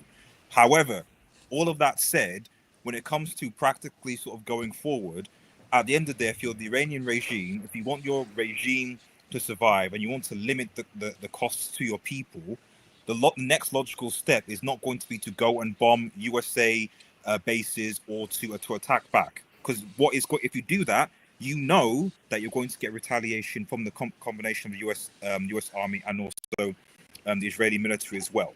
So logically, I'm trying to take off RDS, just by what you were saying. Yeah, it's completely reasonable for them to have nuclear weapons to get their full protection from US and Israeli future attacks. Yeah, okay, but they're not gonna obviously make nuclear weapons like in the next like, you know. No. RDS. This is the crazy part. No, yeah. RDS. This is the crazy part. The U.S. biased intelligence and the Israeli intelligence, they said by 2 weeks it can build a nuclear weapon. Now, take it as what you will, but they say in around 2 weeks they can build a nuclear weapon. Okay, but they're not going to obviously not going to be making a nuclear weapon in the next 2 weeks after everything that's happened. That's not going to happen. Knowing one. Well, you don't think they have hidden facilities that aren't aware of the U.S. by Israeli intelligence? Well, I mean, the fact of the matter is the Iranian government as well has been completely infiltrated by Mossad, which is why they were able to basically this operation was in quotes as successful as it has been. So I don't think that the Iranian government is going to be in any position to arm multiple nuclear warheads in the next 2 weeks or so. And of course, if they do, Israel will know, the USA will know, so that's it's going to be difficult. So if they are, sorry, let me just bring this up. Shout out to Abrisfair. Delta voted for Trump only for Trump to bomb Iran and for Trump to not deport illegal immigrants who work on farms and hotels. Voted for vibes. Is there a brick here? I don't know.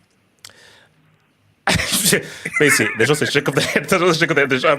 So, all this is for a larger Israeli project. The government doesn't care about their own citizens. No. We are getting into conspiracy. No. But also, you have to be here. Many Israeli people don't like Netanyahu.